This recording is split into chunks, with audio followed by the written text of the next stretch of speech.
মূল আলোচক আমাদের বিএনপির ভারপ্রাপ্ত চেয়ারম্যানের উপদেষ্টা, ছাত্র তরুণ সমাজের মধ্যে যার ব্যাপক জনপ্রিয়তা আছে, আমাদের বড় ভাই ডাক্তার মাহাদি আমিন, আজকের এই প্রশিক্ষণ কর্মশালার উদ্বোধক সাবেক ছাত্রনেত্রী বড় বোন নেয়াজ হালিমা আলিয়াপা, আজকের এই প্রশিক্ষণ কর্মশালায় উপস্থিত আলোচক সাবেক ছাত্রনেত্রী, সাবেক এমপি মোসাম্মদ শামীম আক্তার, উপস্থিত আজকের এই প্রশিক্ষণ কর্মশালার দীর্ঘ সময় ধরে যিনি আমাদের এই প্রশিক্ষণ কর্মশালাকে সার্থক করার জন্য উপস্থাপনার কাজ করে যাচ্ছেন, শ্রদ্ধেয় বড় ভাই জাতীয়তাবাদী ছাত্র দলের সাবেক সফল সাংগঠনিক সম্পাদক, বিএনপির গণশিক্ষা বিষয়ক সহ সম্পাদক আনিসুর রহমান তালুকদার খোকন ভাই, এবং উপস্থিত নড়াইল জেলা বিএনপির বিপ্লবী সাধারণ সম্পাদক মনির ইসলাম সহ আমার সামনে উপবিষ্ট নড়াইল জেলা বিএনপি এবং নড়াইল জেলা বিএনপি অন্তর্গত সকল থানা, পৌর, ইউনিয়ন এবং ওয়ার্ড পর্যায়ের নেতৃবৃন্দ, সকলকে আমার ব্যক্তিগত পক্ষ থেকে এবং বিএনপির ভারপ্রাপ্ত চেয়ারম্যান তারেক রহমানের পক্ষ থেকে বিপ্লবী শুভেচ্ছা এবং অভিনন্দন জানাচ্ছি। প্রিয় নেতৃবৃন্দ, সেই সকাল 11টা থেকে আপনারা এই রাষ্ট্র কাঠামো মেরামতের 31 দফার উপরে আমাদের মূল আলোচকের দীর্ঘ আলোচনা শুনেছেন, উপস্থিত নেতৃবৃন্দের আলোচনা শুনেছেন। আপনাদের কাছে আমরা সকালেই এই প্রশিক্ষণ কর্মশালা শুরু হওয়ার আগে আমরা একটা ফাইল দিয়েছিলাম, যার ভিতরে এই রাষ্ট্র কাঠামো মেরামতের 31 দফার বইটি আছে এবং সাথে লিফলেটও আছে। আপনারা সবাই কি এই লিফলেট এবং এই বইটা পড়েছেন? একটু পরে কিন্তু আমাদের মূল আকর্ষণ বিএনপির ভারপ্রাপ্ত চেয়ারম্যান তারেক রহমান আমাদের সাথে সম্পৃক্ত হবেন অনলাইনে। আপনারা তার কাছে প্রশ্ন করতে পারবেন এবং তিনিও সরাসরি আপনাদেরকে প্রশ্ন করবেন। আপনারা যদি এই বইটি 31 দফা সঠিকভাবে না পড়েন তাহলে কিন্তু ওনার প্রশ্নের উত্তর আপনারা দিতে পারবেন না, এবং আপনাদের যদি কোনো জানার ইচ্ছা থাকে সেটাও কিন্তু আপনারা প্রশ্ন করতে পারবেন না। আপনাদের কাছে অনুরোধ করব, এই বইটি শুধু সাথে নিয়ে বাসায় চলে যাবেন না, আপনারা সবাই রাষ্ট্র কাঠামো মেরামতের 31 দফা এই বইটি পড়বেন। আজকে বাংলাদেশে যে অন্তর্বর্তী সরকার সংস্কার বলে যে নির্বাচনকে দীর্ঘায়িত করার যে চেষ্টা করা হচ্ছে, যে সংস্কারের কথা আমাদের বিএনপির চেয়ারপারসন বেগম খালেদা জিয়া 1996 সালে কিন্তু ভিশন 2030 জাতির সামনে উপস্থাপন করেছিলেন। আমাদের নেতা বিএনপি ভারপ্রাপ্ত চেয়ারম্যান 1923 সালে এই রাষ্ট্র কাঠামো সংস্কারের এই সংস্কার প্রস্তাব দেশবাসীর সামনে উপস্থাপন করেছিলেন। এই 31 দফার বাইরে বর্তমান বাংলাদেশের রাষ্ট্র মেরামত করার জন্য আর কোন নতুন দফা জাতির সামনে কিন্তু নাই। আপনি যে সেক্টরে যাবেন, যে বিষয়ে সংস্কার করার জন্য যাবেন, সেটা সাংবাদিক সংস্কার হোক, বিভিন্ন প্রতিষ্ঠানের সংস্কার হোক, রাজনৈতিক দলের সংস্কার হোক, যেদিকে আপনি সংস্কার করার জন্য যাবেন সব দিকেই কিন্তু আমাদের 31 দফার ভিতরে আছে। আপনাদের কাছে অনুরোধ করব, নড়াইল জেলা বিএনপি এবং অঙ্গ সহযোগী সংগঠন এবং বিভিন্ন থানা নেতৃবৃন্দ এখানে যারা আছেন, আপনারাই কিন্তু এই নড়াইল জেলার বিএনপি ধারক এবং বাহক। বাংলাদেশ জাতীয়তাবাদী দলের আদর্শকে আপনারাই কিন্তু এখান থেকে তৃণমূল পর্যায়ে ছড়িয়ে দেওয়ার দায়িত্ব আপনাদের কাঁধেই আছে। এজন্য আপনারা যত ভালোভাবেই এই 31 দফা রাষ্ট্র মেরামত কাঠামো মেরামত 31 আপনারা জানবেন, আপনারা এটা ধারণ করতে পারবেন, ততই কিন্তু আপনারা আপনাদের নেতা কর্মীদের মাঝে, সাধারণ জনগণের মাঝে এই রাষ্ট্র কাঠামো মেরামতের 31 দফা ছড়িয়ে দিতে পারবেন। আমি আপনাদের কাছে প্রত্যাশা করব, আজকে এই প্রশিক্ষণ কর্মশালার পরেই আপনারা জেলা বিএনপি সহ সকলেই এই বিষয়গুলো নিয়ে আপনারা আলোচনা করবেন, কিভাবে রাষ্ট্র কাঠামো মেরামতের আমাদের ভারপ্রাপ্ত চেয়ারম্যান তারেক রহমানের এই যে এই রাষ্ট্র কাঠামো মেরামতের 31 দফা জাতির সামনে উপস্থাপন করেছেন, সেটার জন্য বাংলাদেশের ঘরে ঘরে সকল ভোটার, সকল নাগরিক যেন তার এই ভীষণ সম্পর্কে সবাই যেন সচেতনভাবে জানতে পারেন, সকলের মাঝে আপনাদের পৌঁছে দেওয়ার দায়িত্ব। যদি আপনারা সকলের মাঝে এই রাষ্ট্র কাঠামো মেরামতে 31 দফা পৌঁছে দিতে পারেন, তাহলে কিন্তু আমাদের নেতার যে স্বপ্ন, আমাদের নেতার যে পরিশ্রম এবং এই রাষ্ট্র কাঠামো মেরামতের যে জন্য এই 31 দফা প্রচারের জন্য সারা বাংলাদেশে যেভাবে এই পরিশ্রম করে যাচ্ছে আমাদের কেন্দ্রীয় নেতৃবৃন্দ, জাতীয় নেতৃবৃন্দ, তাদের সকলের পরিশ্রম সার্থক এবং সফল হবে। আপনাদের কাছে অনুরোধ করব, আপনারা গতকালকে আমাদের ভারপ্রাপ্ত চেয়ারম্যান যে বক্তব্য বাগেরহাটে, সাতক্ষীরা এবং খুলনায় আমাদের রাষ্ট্র কাঠামো মেরামতের এই 31 দফার আলোচনায় উনি যে বক্তব্য রেখেছেন, উনি আপনাদের সকলকে, শুধু নয় না সারা বাংলাদেশের জনগণকে শান্ত থাকতে বলেছেন। জাতীয়তাবাদী শক্তির সকল নেতা কর্মীদেরকে শান্ত থাকতে বলেছেন। উনি আমাদেরকে কালকে সরাসরি বলেছেন, আপনারা বক্তব্য দেখবেন, যে দলের নির্দেশনা যদি সঠিকভাবে সকলের নেতা কর্মী যদি পালন না করে, দল হয়তো তার সাথে তার সম্পর্ক রাখবে না। আজকে আমি শ্রাবণ এখানে বক্তব্য দিচ্ছি, আপনারা যারা আমার সামনে এসে আমার বক্তব্য শুনছেন, আমরা সবাই কিন্তু এই দলের একজন কর্মী বলেই আপনার সাথে আমার পরিচয়। আপনাকে আপনার এলাকার নেতা কর্মীরা চেনে। এই দল যদি আপনার সাথে সম্পর্ক না রাখে, আপনাকেও কিন্তু আপনার এলাকার লোকজন আপনাকে সাইড করতে বাধ্য হবে। এজন্য সকলকে দলের নির্দেশনা, দলের যে আমাদের সিনিয়র নেতৃবৃন্দের নির্দেশনা এবং আমাদের ভারপ্রাপ্ত চেয়ারম্যানের নির্দেশনা শুনে দলকে আরো সুসংগঠিত করবেন, এই দলকে আরো জনগণের কাছে গ্রহণযোগ্য হিসেবে উপস্থাপন করবেন, সেই আশা প্রত্যাশা ব্যক্ত রেখে আমি আমার সংক্ষিপ্ত আলোচনা এখানে শেষ করছি। মহান স্বাধীনতার মহান ঘোষক শহীদ রাষ্ট্রপতি জিয়াউর রহমান অমরক, আমাদের মা মাটি মানুষের নেত্রী, দেশের নেত্রী বেগম খালেদা, যিনি যুক্তরাজ্যের চিকিৎসাধীন আছেন, দীর্ঘজীবী হন। আমাদের নেতা বিএনপির ভারপ্রাপ্ত চেয়ারম্যান তারেক রহমান জিন্দাবাদ। নড়াইল জেলা বিএনপি জিন্দাবাদ। সকলকে ধন্যবাদ। আসসালামু আলাইকুম।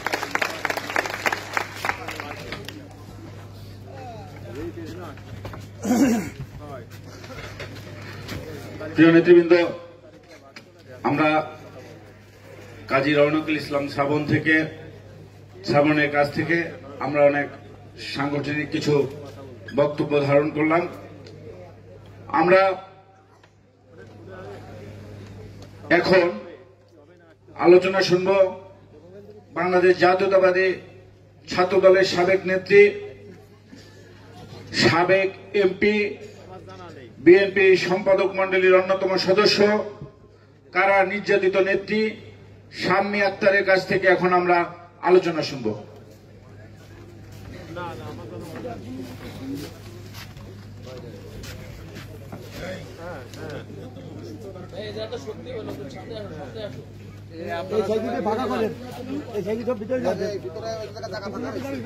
বিসমিল্লাহির রহমানির রহিম।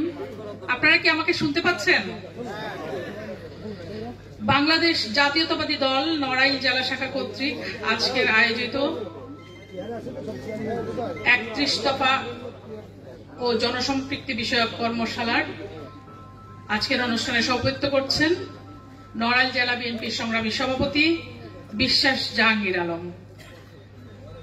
আমাদের মাঝে প্রধান অতিথি হিসেবে যিনি উপস্থিত আছেন,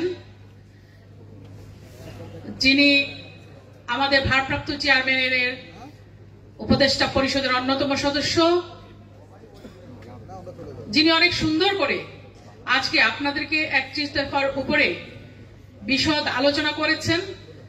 আমি বিশ্বাস করি যে ওনার আলোচনা আপনাদেরকে অনেক উপকার করেছে। তিনি ডক্টর মাহাদি আমিন, তিনি ক্যামব্রিজ থেকে ডক্টরেট করে এসেছেন এবং এই 31 দফার উপরে উনি দীর্ঘদিন যাবৎ কাজ করছেন এবং আপনাদেরকে অনেক সুন্দর করে সাবলীল ভাষায় তিনি বুঝিয়েছেন 31 দফাটাকে।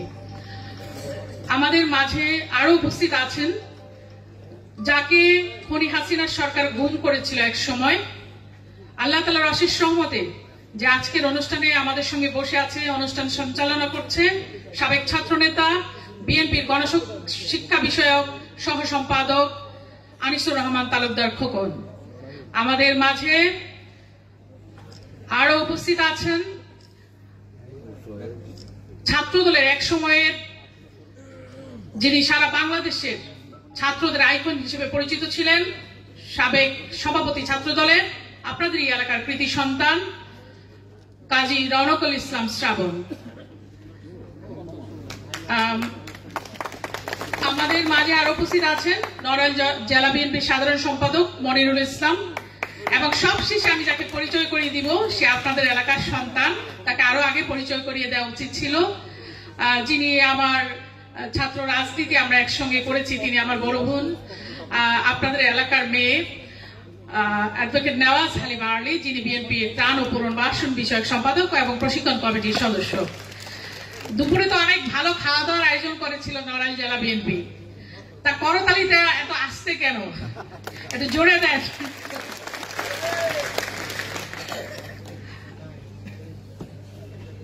আমরা 5 তারিখের পরে শেখ হাসিনা পালিয়ে গিয়েছে, পালিয়ে যেতে বাধ্য হয়েছে।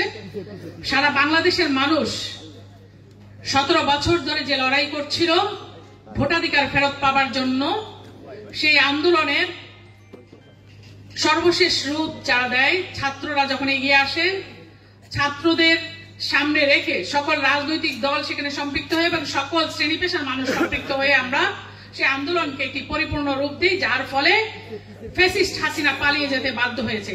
ফ্যাসিস্ট হাসিনা তো পালিয়ে গেছে, তার লেসপেন্সার গুলো, তার যে 28,000 কোটি টাকা যারা বাংলাদেশ থেকে পাচার করলো, সেই চোরের দল, সেই চাকার দল, সেই চোরগুলো কি সবগুলো কি পালিয়েছে? পালায়নি, সেগুলো কিন্তু রয়ে গেছে বাংলাদেশে। কাজেই খুব শান্তিতে বসে থাকার কোনো সুযোগ নেই। এই চোরগুলো যে বসে রয়েছে এরা কিন্তু ষড়যন্ত্র করছে বাংলাদেশের গণতন্ত্রকে কি করে নস্যাৎ করা যায়, আবার সেই ষড়যন্ত্র তারা করছে। তা আমাদেরকে আরো সচেতন হতে হবে, সচেতন হয়ে দলের কাজ আমাদেরকে করে যেতে হবে। আপনারা জানেন আমাদের নেতা তারেক রহমান আজকে যিনি আপনাদের অনুষ্ঠানের প্রধান অতিথি, আপনারা অনেক সৌভাগ্যবান, তিনি আপনাদের অনুষ্ঠানের প্রধান অতিথি হিসেবে আপনাদের সঙ্গে কিছুক্ষণের মধ্যেই যুক্ত হবেন। কিন্তু একটা সময় ছিল শেখ হাসিনা বাংলাদেশে যখন একনায়কতন্ত্র চালাচ্ছিল, কর্তৃত্ববাদী শাসন চালাচ্ছিল, সেই সময়ে তারা আইন করে আমাদের নেতার বক্তব্য প্রচারে বাধা দিয়েছিল, কোন মিডিয়ায় যেন তার বক্তব্য প্রকাশ করা না হয়, সেই জন্য তারা আইন করেছিল।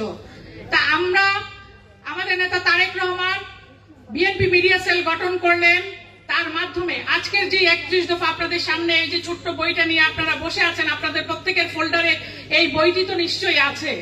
এই বইটি তৈরি করতে সময় কিন্তু লেগেছে। প্রথমে মিডিয়া সেল তৈরি করে তিনি সকল বিভাগগুলোতে মিডিয়া সেলের নেতৃবৃন্দকে পাঠিয়ে দিলেন। যেহেতু তারেক রহমান আমাদের সঙ্গে যুক্ত হতে পারেন না, বক্তব্য শুনতেও পারেন না, আজকে তো আপনারা প্রশ্ন করবেন, তিনি উত্তর দিবেন, তিনি প্রশ্ন করবেন, আপনারা উত্তর দিবেন, এইরকম পরিস্থিতি তো আমাদের মধ্যে ছিল না। সেই জন্য তিনি ওই মিডিয়া সেলের মাধ্যমে বিশিষ্ট জনদের সঙ্গে মত বিনিময়ের ব্যবস্থা করলেন। তাদের সকলের বক্তব্য শুনে প্রথমে 27 দফা প্রণয়ন করা হলো। পরবর্তীতে ফ্যাসিস্ট বিরোধী আন্দোলনে আরো যে রাজনৈতিক দলগুলো আমাদের সঙ্গে সম্পৃক্ত হয়েছিল তাদেরকে নিয়ে তিনি এটাকে বাড়ি 31 দফায় প্রণীত করলেন, এবং সর্বশেষ যে বুকলেটটি আপনাদের হাতে আছে সেটি 31 দফা। এই 31 দফা কি? এই 31 দফা হচ্ছে জাতির মুক্তির সনদ। এই 31 দফা হচ্ছে বাংলাদেশের মুক্তির সনদ। বাংলাদেশকে একটি সমৃদ্ধশালী বাংলাদেশ হিসেবে, একটি মানবিক বাংলাদেশ হিসেবে, যেখানে রুল অফ ল থাকবে, যেখানে ফ্রিডম অফ এক্সপ্রেশন থাকবে, এগুলো যেখানে থাকবে সেইগুলো বাস্তবায়ন করবার জন্য এই 31 দফা। এই 31 দফা বাস্তবায়ন কি আমরা এমনি এমনি করে ফেলতে পারবো? তার জন্য কি দরকার? একটি ইনক্লুসিভ ইলেকশন দরকার, যেখানে বাংলাদেশের মানুষ নির্ভয়ে নির্বিঘ্নে ভোট দিতে যাবে, যেখানে সকল রাজনৈতিক দল, ওই খুনি হাসিনার দল ছাড়া বাকি সকল দল যারা গণতন্ত্রের জন্য দীর্ঘ বছর লড়াই সংগ্রাম করেছেন, তারা সকলে সেই নির্বাচনে যেন অংশগ্রহণ করতে পারেন এবং মানুষ যেন ভোট দিতে পারেন, সেরকম একটি নির্বাচনের দরকার, যার মাধ্যমে মানুষ যদি আমাদেরকে রাষ্ট্র পরিচালনার দায়িত্ব দেয়, আমরা যেন এই 31 দফা বাস্তবায়ন করতে পারি। বাস্তবায়ন এই মুহূর্তে করা যাবে না, তার জন্য রাষ্ট্র পরিচালনার দায়িত্ব পেতে হবে। তা আমরা যে 31 দফা প্রণয়ন করেছি, সেখানে আমরা কি বলেছি? আমরা বলেছি যে আমরা তত্ত্বাবধায়ক সরকার ব্যবস্থা পুনঃপ্রবর্তন করব। কেন করব? কারণ শেখ হাসিনা যেরকম কোন বিরোধী দলের অংশগ্রহণ ব্যতি রেখে বিনা প্রতিদ্বন্দ্বিতায় 152টি সিট নির্বাচিত ঘোষণা করলো 14 নির্বাচনে, 18 নির্বাচনে দিনের ভোটটি রাতে করে নিল এবং সর্বশেষ 24 নির্বাচনে আমি দাবি নির্বাচন করলো। তো এই প্রথাটাকে তো বন্ধ করতে হবে এবং এই প্রথাটা বন্ধ করতে হলে আমাদেরকে একটি নিরপেক্ষ নির্বাচন ব্যবস্থা লাগবে। সেই নিরপেক্ষ নির্বাচন ব্যবস্থার জন্য আমরা বলেছি যে আমরা তত্ত্বাবধায়ক সরকার ব্যবস্থা, নিরপেক্ষ নির্দলীয় তত্ত্বাবধায়ক সরকার ব্যবস্থা পুনরায় প্রবর্তন করব। আমরা বলেছি প্রধানমন্ত্রীর সময়সীমা আমরা নির্ধারণ করব। কারণ পরপর যদি ধরেন 10 বছর তো ভালো, 15 বছর 20 বছর একটা মানুষ যদি দিনের পর দিন বছরের পর বছর ক্ষমতায় থাকতে থাকে তাহলে তো সে কিয়ামত পর্যন্ত ক্ষমতায় থাকার স্বপ্ন দেখে। সেই জন্য আমরা বলেছি পরপর দুবারের বেশি কেউ প্রধানমন্ত্রী থাকতে পারবেন না। এই সময়সীমা আমাদের নেতা তারেক রহমান নির্ধারণ করে দিয়েছেন। তাহলে আর কোন নতুন করে শেখ হাসিনার মতো স্বৈরাচার তৈরি হতে পারবে না। আমরা বলেছি মিডিয়া কমিশন গঠন করব। কেন করব মিডিয়া কমিশন গঠন?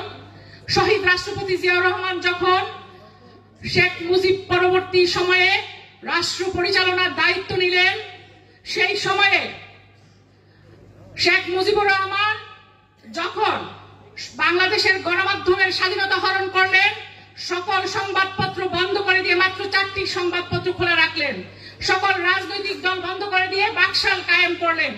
সেই সময়ে রাষ্ট্রপতি জিয়াউর রহমানকে যখন বাংলাদেশের মানুষ রাষ্ট্র পরিচালনার দায়িত্বে নিয়ে আসলেন, সেই সময়ে শহীদ রাষ্ট্রপতি জিয়াউর রহমান সাংবাদিকদের জন্য, সংবাদপত্রের স্বাধীনতার জন্য, মিডিয়ার স্বাধীনতার জন্য তিনি প্রেস অফ পাবলিকেশন অ্যাক্ট 1976 প্রতিষ্ঠা করলেন।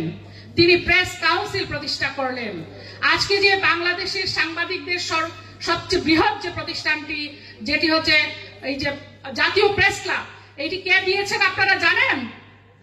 এটি শহীদ রাষ্ট্রপতি জিয়াউর রহমান দিয়েছেন। এটিও তিনি করেছেন। শহীদ রাষ্ট্রপতি জিয়াউর রহমানের সময়ে শুধুমাত্র বিটিভি তখন সংবাদ পরিবেশন করত, কিন্তু প্রাইভেট চ্যানেলগুলোতে প্রাইভেট প্রোগ্রামগুলো চালু করবার জন্য তিনিই প্রথম অনুমতি দিয়েছিলেন। রেডিও এবং টেলিভিশনের যেন প্রাইভেট প্রোগ্রামগুলো পরিচালনা করা হয় সেটির জন্য তিনি অনুমোদন করেছিলেন।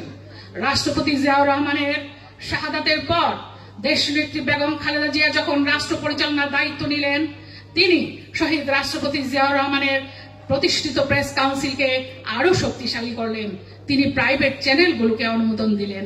সেই সময়ে এটিএন বাংলা, চ্যানেল আই থেকে শুরু করে এবং 21 টিভি, এগুলো দেশনেত্রী বেগম খালেদা জিয়ার সময়েই কিন্তু অনুমোদন পেয়েছিল।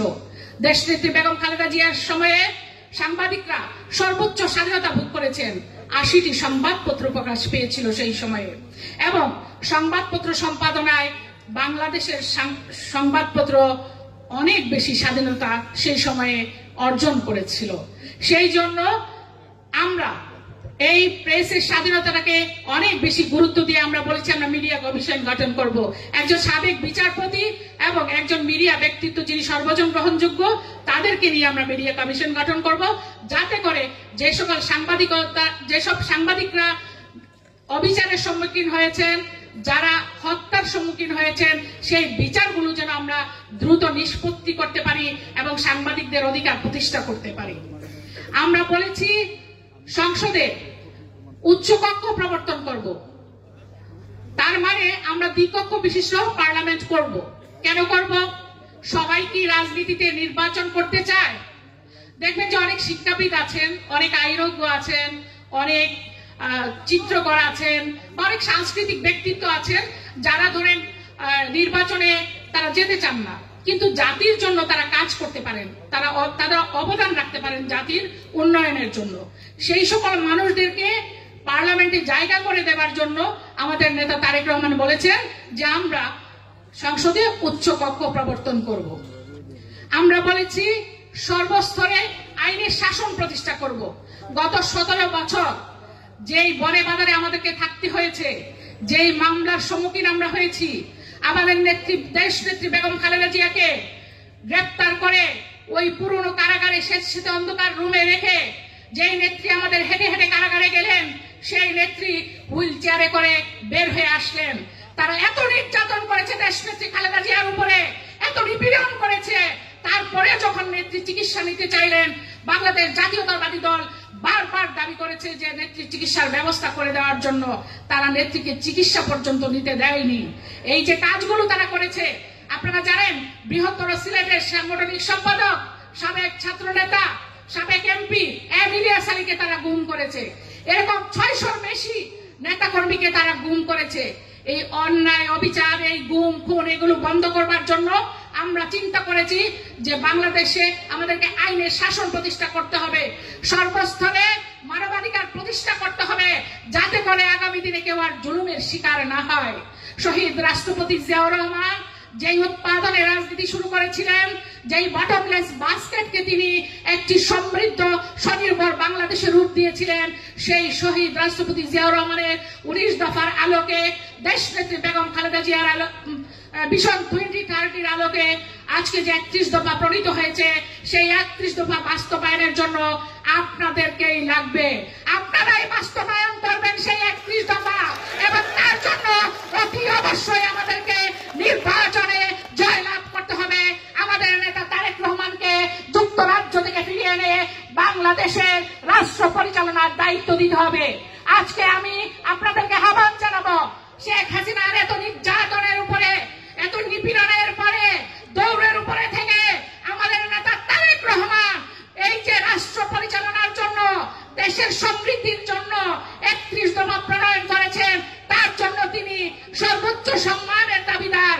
আমরা তাকে করতালির মাধ্যমে অভিনন্দন জানাই। প্রিয় ভাইয়ের আমার, আমাদের নেতা তারেক রহমান বলেছেন কোনো অপকর্ম করা যাবে না, কোনো দুর্নীতি করা যাবে না, কোনো চাঁদাবাজি করা যাবে না। এগুলো করলে দল তার দায় নেবে না, তার সঙ্গে আমরা সম্পর্ক ছিন্ন করতে বাধ্য হব। এই বিষয়টি মাথায় রেখে দলের কাজ করে যাবেন, নেতার নেতৃত্বে ঐক্যবদ্ধ থাকবেন। আগামীর বাংলাদেশ দেশনায়ক তারেক রহমানের বাংলাদেশ, আগামীর বাংলাদেশ বাংলাদেশ জাতীয়তাবাদী দলের বাংলাদেশ, আগামীর বাংলাদেশ দেশনেত্রী বেগম খালেদা জিয়ার বাংলাদেশ, আগামীর বাংলাদেশ আমার আপনার সকলের বাংলাদেশ। সেই বাংলাদেশকে আমরা এগিয়ে নিয়ে যাব। সবাই ভালো থাকবেন, সুস্থ থাকবেন। বাংলাদেশ জিন্দাবাদ, শহীদ অমর হোক, দেশনেত্রী বেগম খালেদা জিয়া জিন্দাবাদ, তারুণ্যের প্রদীপ্ত অহংকার তারেক রহমান জিন্দাবাদ, জিন্দাবাদ, জিন্দাবাদ। সংগ্রামী বন্ধুরা, এ পর্যায়ে আলোচনা নিয়ে আসছেন কিছু সাংগঠনিক 31 দফার কিছু পয়েন্টের উপরে আবার আলোচনায় আসছেন সাবেক এমপি, সাবেক ছাত্রদলের নেত্রী, কারা নির্যাতিত নেত্রী অ্যাডভোকেট নেওয়াজ হালিমা আলী এখন আপনাদের সামনে আলোচনা আসছেন।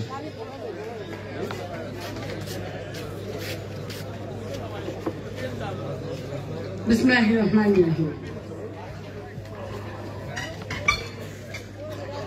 ছোট্ট বইটা হাতে রাখতে বলেছিলাম, ছোট্ট বইটা প্রস্তুত রাখবেন। রাষ্ট্র মেরামতের 31 দফা এবং জনসম্পৃক্তি বিষয়ক যে কর্মশালা, তার আজকে নড়াইলের এই কর্মশালার মঞ্চে অধিষ্ঠিত সকল শ্রদ্ধা ভাজন ব্যক্তিত্ব আর মঞ্চের সামনে যারা আছেন, আমার অনেক অনেক প্রিয় মানুষেরা, সকলেই আজকে আমরা এক ছাউনির তলে বসেছি 31 দফাকে জানার জন্য, অন্তরে ধারণ করবার জন্য। আপনারা জানেন আমি একটি পয়েন্ট নিয়ে কথা বলবো। আপনাদের ছোট্ট বইটা একটু সবাই উঁচু করবেন। চমৎকার। এর 24 নাম্বার দফা যেটা, সেটাতে কি আছে? সেইটাতে আছে নারীর মর্যাদা সুরক্ষা এবং ক্ষমতায়নে যথাযথ পদক্ষেপ গ্রহণ। এই যে নারীর মর্যাদা বা নারীকে ক্ষমতায়ন, নারীর ক্ষমতায়নের সূতিকাগারের নাম হচ্ছে বাংলাদেশ জাতীয়তাবাদী দল। স্বাধীনতার ঘোষক শহীদ রাষ্ট্রপতি জিয়াউর রহমান, বাংলাদেশের রাজনীতিতে নয়, শুধু বাংলাদেশের এই সীমান্ত এবং বাংলাদেশের সার্বভৌমত্ব সবকিছু মূলে যে নামটি, সেটি হচ্ছে শহীদ প্রেসিডেন্ট জিয়াউর রহমান, বাংলাদেশের প্রথম রাষ্ট্রপতি।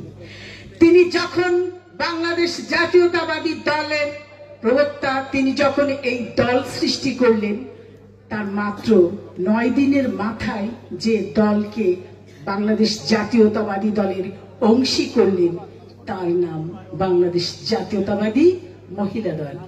সুতরাং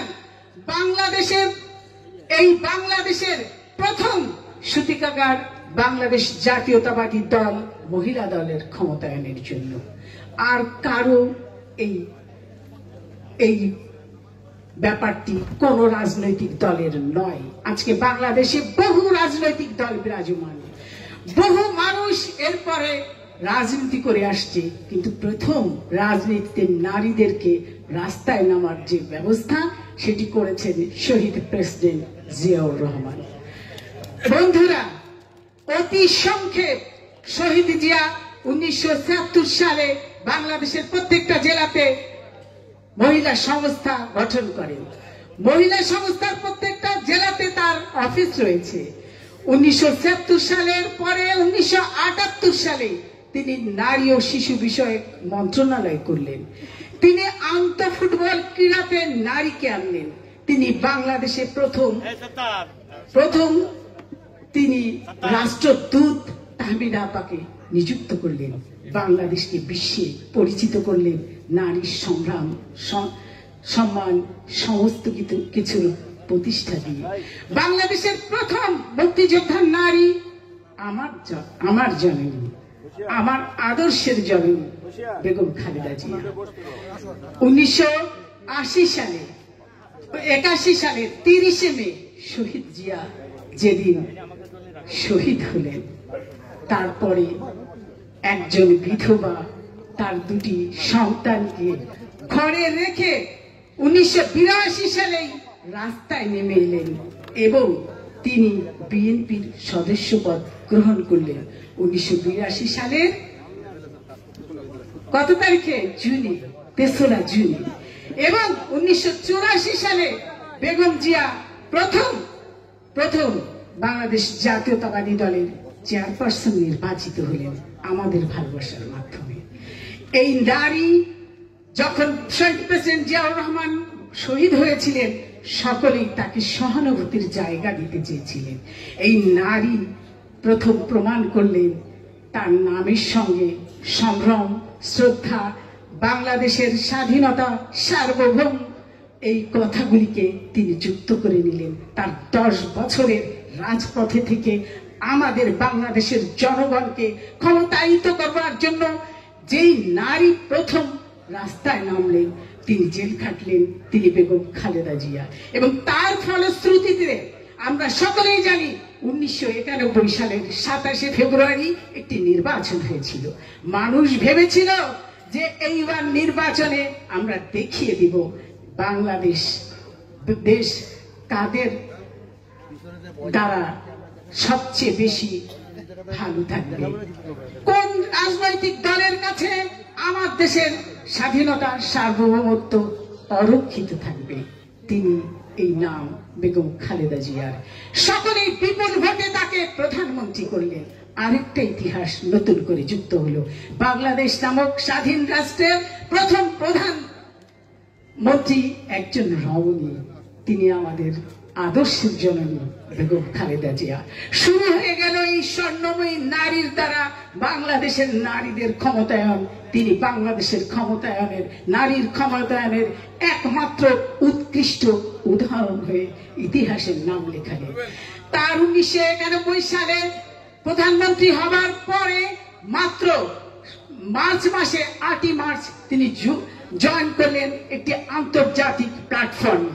সেইখানে তিনি বেইজিং এ প্রথম দলিল আন্তর্জাতিক প্ল্যাটফর্ম বাংলাদেশ এবং চীনের সেই দলিলে তিনি স্বাক্ষর করলেন। বাংলাদেশের রমণী তিনি। এই ইতিহাস আর কারো নাই। 8ই মার্চ ঘোষণা করা হলো বাংলাদেশের 1991 সাল থেকে 2000 অর্থাৎ 10 বছরকে বালিকা দশক, সকলের মনে থাকবার কথা। 1903 সালে তিনি প্রাথমিক শিক্ষাকে একেবারে বাধ্যতামূলক করে দিলেন। নারীর জন্য তিনি অবৈতনিক শিক্ষার ব্যবস্থা করে দিলেন এবং শুরু হয়ে গেল 19 দফার সেই বাস্তবায়ন। নারীকে ঘর থেকে বের করে আনসার ভিডিপিতে জেন্ডার ভিত্তিক 34 জন নারী এবং 34 জন পুরুষকে দিয়ে যে গ্রাম প্রতিরক্ষা বাহিনী করা হয়েছিল, সেটার সাক্ষী আজকে এখানে মুরব্বীরা। সুতরাং বন্ধুরা, নারীকে যারা বাংলাদেশে স্থান দিয়েছে, পরবর্তীতে সমস্ত রাজনৈতিক দলে এই যে নারীর ব্যাপক অংশগ্রহণ, এর মূলে আমাদের শহীদ প্রেসিডেন্ট জিয়াউর রহমানের অবদান, অনস্বীকার্য সেই অবদান। আজকে নারীকে শিক্ষায় আজকে যে পর্যায়ে নিয়ে আসা হয়েছে, এরও সূতিকার এই আমার দল, যার কারণে বাংলাদেশের বাইরেও খালেদা জিয়ার অঢেল এবং অসম্ভব রকম সম্মানের জায়গা তৈরি হয়েছে। বাংলাদেশকে অনেক দেশ ফলো করেছিল কিভাবে নারী শিক্ষায় বাংলাদেশ এতটা অগ্রগতি সাধন করেছিল। আমাদের মাতা প্রথম রোকেয়া পদক আরেকজন নারী, এই উপমহাদেশে যিনি নারী শিক্ষার প্রতিভা বলা হয়ে থাকে, তার নামে একটি পদক চালু করেছিলেন। প্রতি বছর সেই তার জন্মদিনে ডিসেম্বরে আমরা রোকেয়া পদক পুরুষদেরকেও দিয়ে থাকি। বন্ধুরা, এরপর আসেন নারী কিভাবে এই আজকের পর্যায়ে আসলো। একজন নারী বাংলাদেশের 3 প্রধানমন্ত্রীকে গ্রেফতার করলেন, স্লো পয়জিং দেওয়া হলো, তাকে কারাগারে থাকতে হলো, কিন্তু স্বয়ং আল্লাহ মাতৃ জাতিকে যারা শ্রদ্ধা করে, স্বয়ং আল্লাহ তাদের সাহায্য করে। তাই কিভাবে একজনকে দেশ ছাড়তে আল্লাহ বাধ্য করলেন, সেইভাবে খালেদা জিয়াকে কতটা সম্মানিত করা হলো। আপনারা সশস্ত্র বাহিনীর এইবারের সশস্ত্র বাহিনীতে দেখেছেন কি মর্যাদায় আমাদের বেগম জিয়াকে বসানো হয়েছে। তিনি হেঁটে কারাগারে গিয়েছিলেন, তাকে আসতে হয়েছে হুইল চেয়ারে করে। যে কুয়েতের টাকার কথা বলে, এতিমের টাকা মেরে খায় বলে যাকে অপবাদ দেওয়া হয়েছিল, সেই কুয়েত ওই ব্যবস্থাই করলো। এই ক্ষমতাশীল নারীকে তারা নিজের ব্যবস্থাপনায় অ্যাম্বুলেন্স, এয়ার অ্যাম্বুলেন্স দিয়ে লন্ডনে নিয়ে গেলেন। এটাই হচ্ছে আল্লাহর বিধান। আমাদের ভারপ্রাপ্ত চেয়ারম্যান যেই কথাটা সর্বদাই বলে থাকেন যে আমার জীবনে 3টা নারীর অবদান অনস্বীকার্য এবং অনুপ্রেরণা। এক হচ্ছে আমার মাতা, বাংলাদেশের প্রথম প্রধানমন্ত্রী বেগম খালেদা জিয়া। 2 হচ্ছে অন্যতম স্বনামধন্য ডাক্তার জোবায়দা পারভিন আমার স্ত্রী, এবং 3 হচ্ছে বাংলাদেশের ভবিষ্যৎ ব্যারিস্টার জাইমা রহমান। সুতরাং নারী জাতিকে যেই মানুষেরা সম্মান দেয়, আল্লাহ তাদেরকে ভালোই রাখেন। বাংলাদেশের ইতিহাসে নারীর ক্ষমতায়নে আর এর চেয়ে বড় কোনো দৃষ্টান্ত আর খুঁজে পাবেন না। তাই বাংলাদেশের আশেপাশে ভারতের নোবেল লরিয়েল অমর্ত্য সেন তার বইয়ে বেগম জিয়ার নামটি লিখেছেন, বলেছেন বাংলাদেশের নারীদের যদি ক্ষমতায়িত করতে হয়, বাংলাদেশের নারীদের যেভাবে শিক্ষায় অংশগ্রহণ, সেটা অনুকরণীয়। বেগম খালেদা জিয়াকে ভীষণভাবে সম্মানিত করলেন তার বইটিতে। বন্ধুরা, আজকের এই দিনে নারী অর্ধেক নারী ভোটার, তাকে অবশ্যই 31 দফাকে হাতে নিতে হবে এবং আমাদের ঘরে ঘরে নারীকে এই ব্যবস্থাটা নিতে হবে। তাদের ভবিষ্যৎ সন্তানের জন্য, তাদের ভবিষ্যৎ বাংলাদেশের জন্য, তাদের স্বাধীনতার সার্বভৌমকে রক্ষা করবার জন্য আনপ্যারালাল নেত্রী বাংলাদেশের প্রথম প্রধানমন্ত্রী বেগম খালেদা জিয়ার আদর্শকে ধারণ করতে হলে 31 দফাকে ঘরে ঘরে নারীদের পৌঁছে দিতে হবে। তাই বিশেষভাবে বলবো, আজকের দিনে আপনারা আপনাদের ঘরের নারীকে নিয়ে প্রথম 31 দফাটাকে পড়তে দিবেন, নিশ্চয়ই তারা খুশি হবে। ভোটের লাইনে যেইবার নারীর সংখ্যা বৃদ্ধি পায়, ওইবার বিএনপি জিতে, এবারও তারিখ জিয়াই জিতবেন আগামীর ভবিষ্যৎ। ইনশাল্লাহ ভালো থাকবেন। খোদা হাফেজ। বাংলাদেশ জিন্দাবাদ। ধন্যবাদ নেওয়াজ আলিমা আলীকে। এ পর্যায়ে 31 দফার প্রশিক্ষণের কৌশল নিয়ে আসবেন আজকের প্রধান আলোচক দেশনায়ক তারেক রহমানের উপদেষ্টা মন্ডলীর অন্যতম সদস্য ডক্টর মাহাদি আমিন এখন 31 দফা প্রশিক্ষণের কৌশল নিয়ে আসবেন। আসসালামু আলাইকুম। আজকের এই চমৎকার আয়োজন করার জন্য আমি জাহাঙ্গীর ভাই, মনির ভাইকে এবং আপনারা যে খুব সুশৃঙ্খলভাবে শুনছেন এই জন্য আপনাদের সবাইকে ধন্যবাদ জানাচ্ছি। আমরা আমাদের অনুষ্ঠান মোটামুটি শেষ দিকে চলে এসেছি, যে আবেগ, আকর্ষণ, আকাঙ্ক্ষা নিয়ে আমরা সবাই এখানে সমবেত হয়েছি, যে আমাদের বিএনপি ভারপ্রাপ্ত চেয়ারম্যান জনাব তারেক রহমান, গণমানুষের নেতা, তৃণমূলের সকল জনসাধারণের নেতা, আমরা সবাই ওনার কথা শুনতে চাই। আমরা চাই উনি আমাদের সাথে মত বিনিময় করুক এবং উনি আমাদের সঙ্গে হয়তো খুব শীঘ্রই সংযুক্ত হবেন। আজকে আমরা সারাদিন যে বিষয়গুলো নিয়ে আলোচনা করলাম, মূলত এটা একটা সামারাইজ বা সার সংক্ষেপটা করা আমাদের জন্য জরুরি, কারণ সারাদিন আমরা অনেকগুলো বিষয় নিয়ে কথা বলেছি। সার সংক্ষেপে প্রথম যে জিনিসটা আমাদের উপলব্ধি করা প্রয়োজন সেটা হচ্ছে সংস্কারের ক্ষেত্রে যে যাই বলুক না কেন, বাংলাদেশে প্রথমবারের মতো সংস্কার শুরু করেছিলেন শহীদ প্রেসিডেন্ট জিয়াউর রহমান। সুতরাং রাষ্ট্র কাঠামো মেরামতের কথাই আমরা বলি, সংস্কারের কথাই আমরা বলি, শহীদ জিয়ার হাত ধরেই সেটা শুরু হয়েছিল। আজকে একটা রাজনৈতিক দল হিসেবে নয়, সারা বাংলাদেশে আমরা এই দেশটার যে পরিচয় দিয়েছি গণতান্ত্রিক বাংলাদেশ, সেটা শুরু হয়েছিল শহীদ জিয়ার হাত ধরে, যখন তিনি বহুদলীয় গণতন্ত্রের সূচনা করেছিলেন। পরবর্তীতে দেশ নেত্রী বেগম খালেদা জিয়া 1991 সালে সরকারে আসার পর নিশ্চিত করেছিলেন যে সেই বহুদলীয় গণতান্ত্রিক বাংলাদেশ সংসদীয় বাংলাদেশে পরিণত হয়।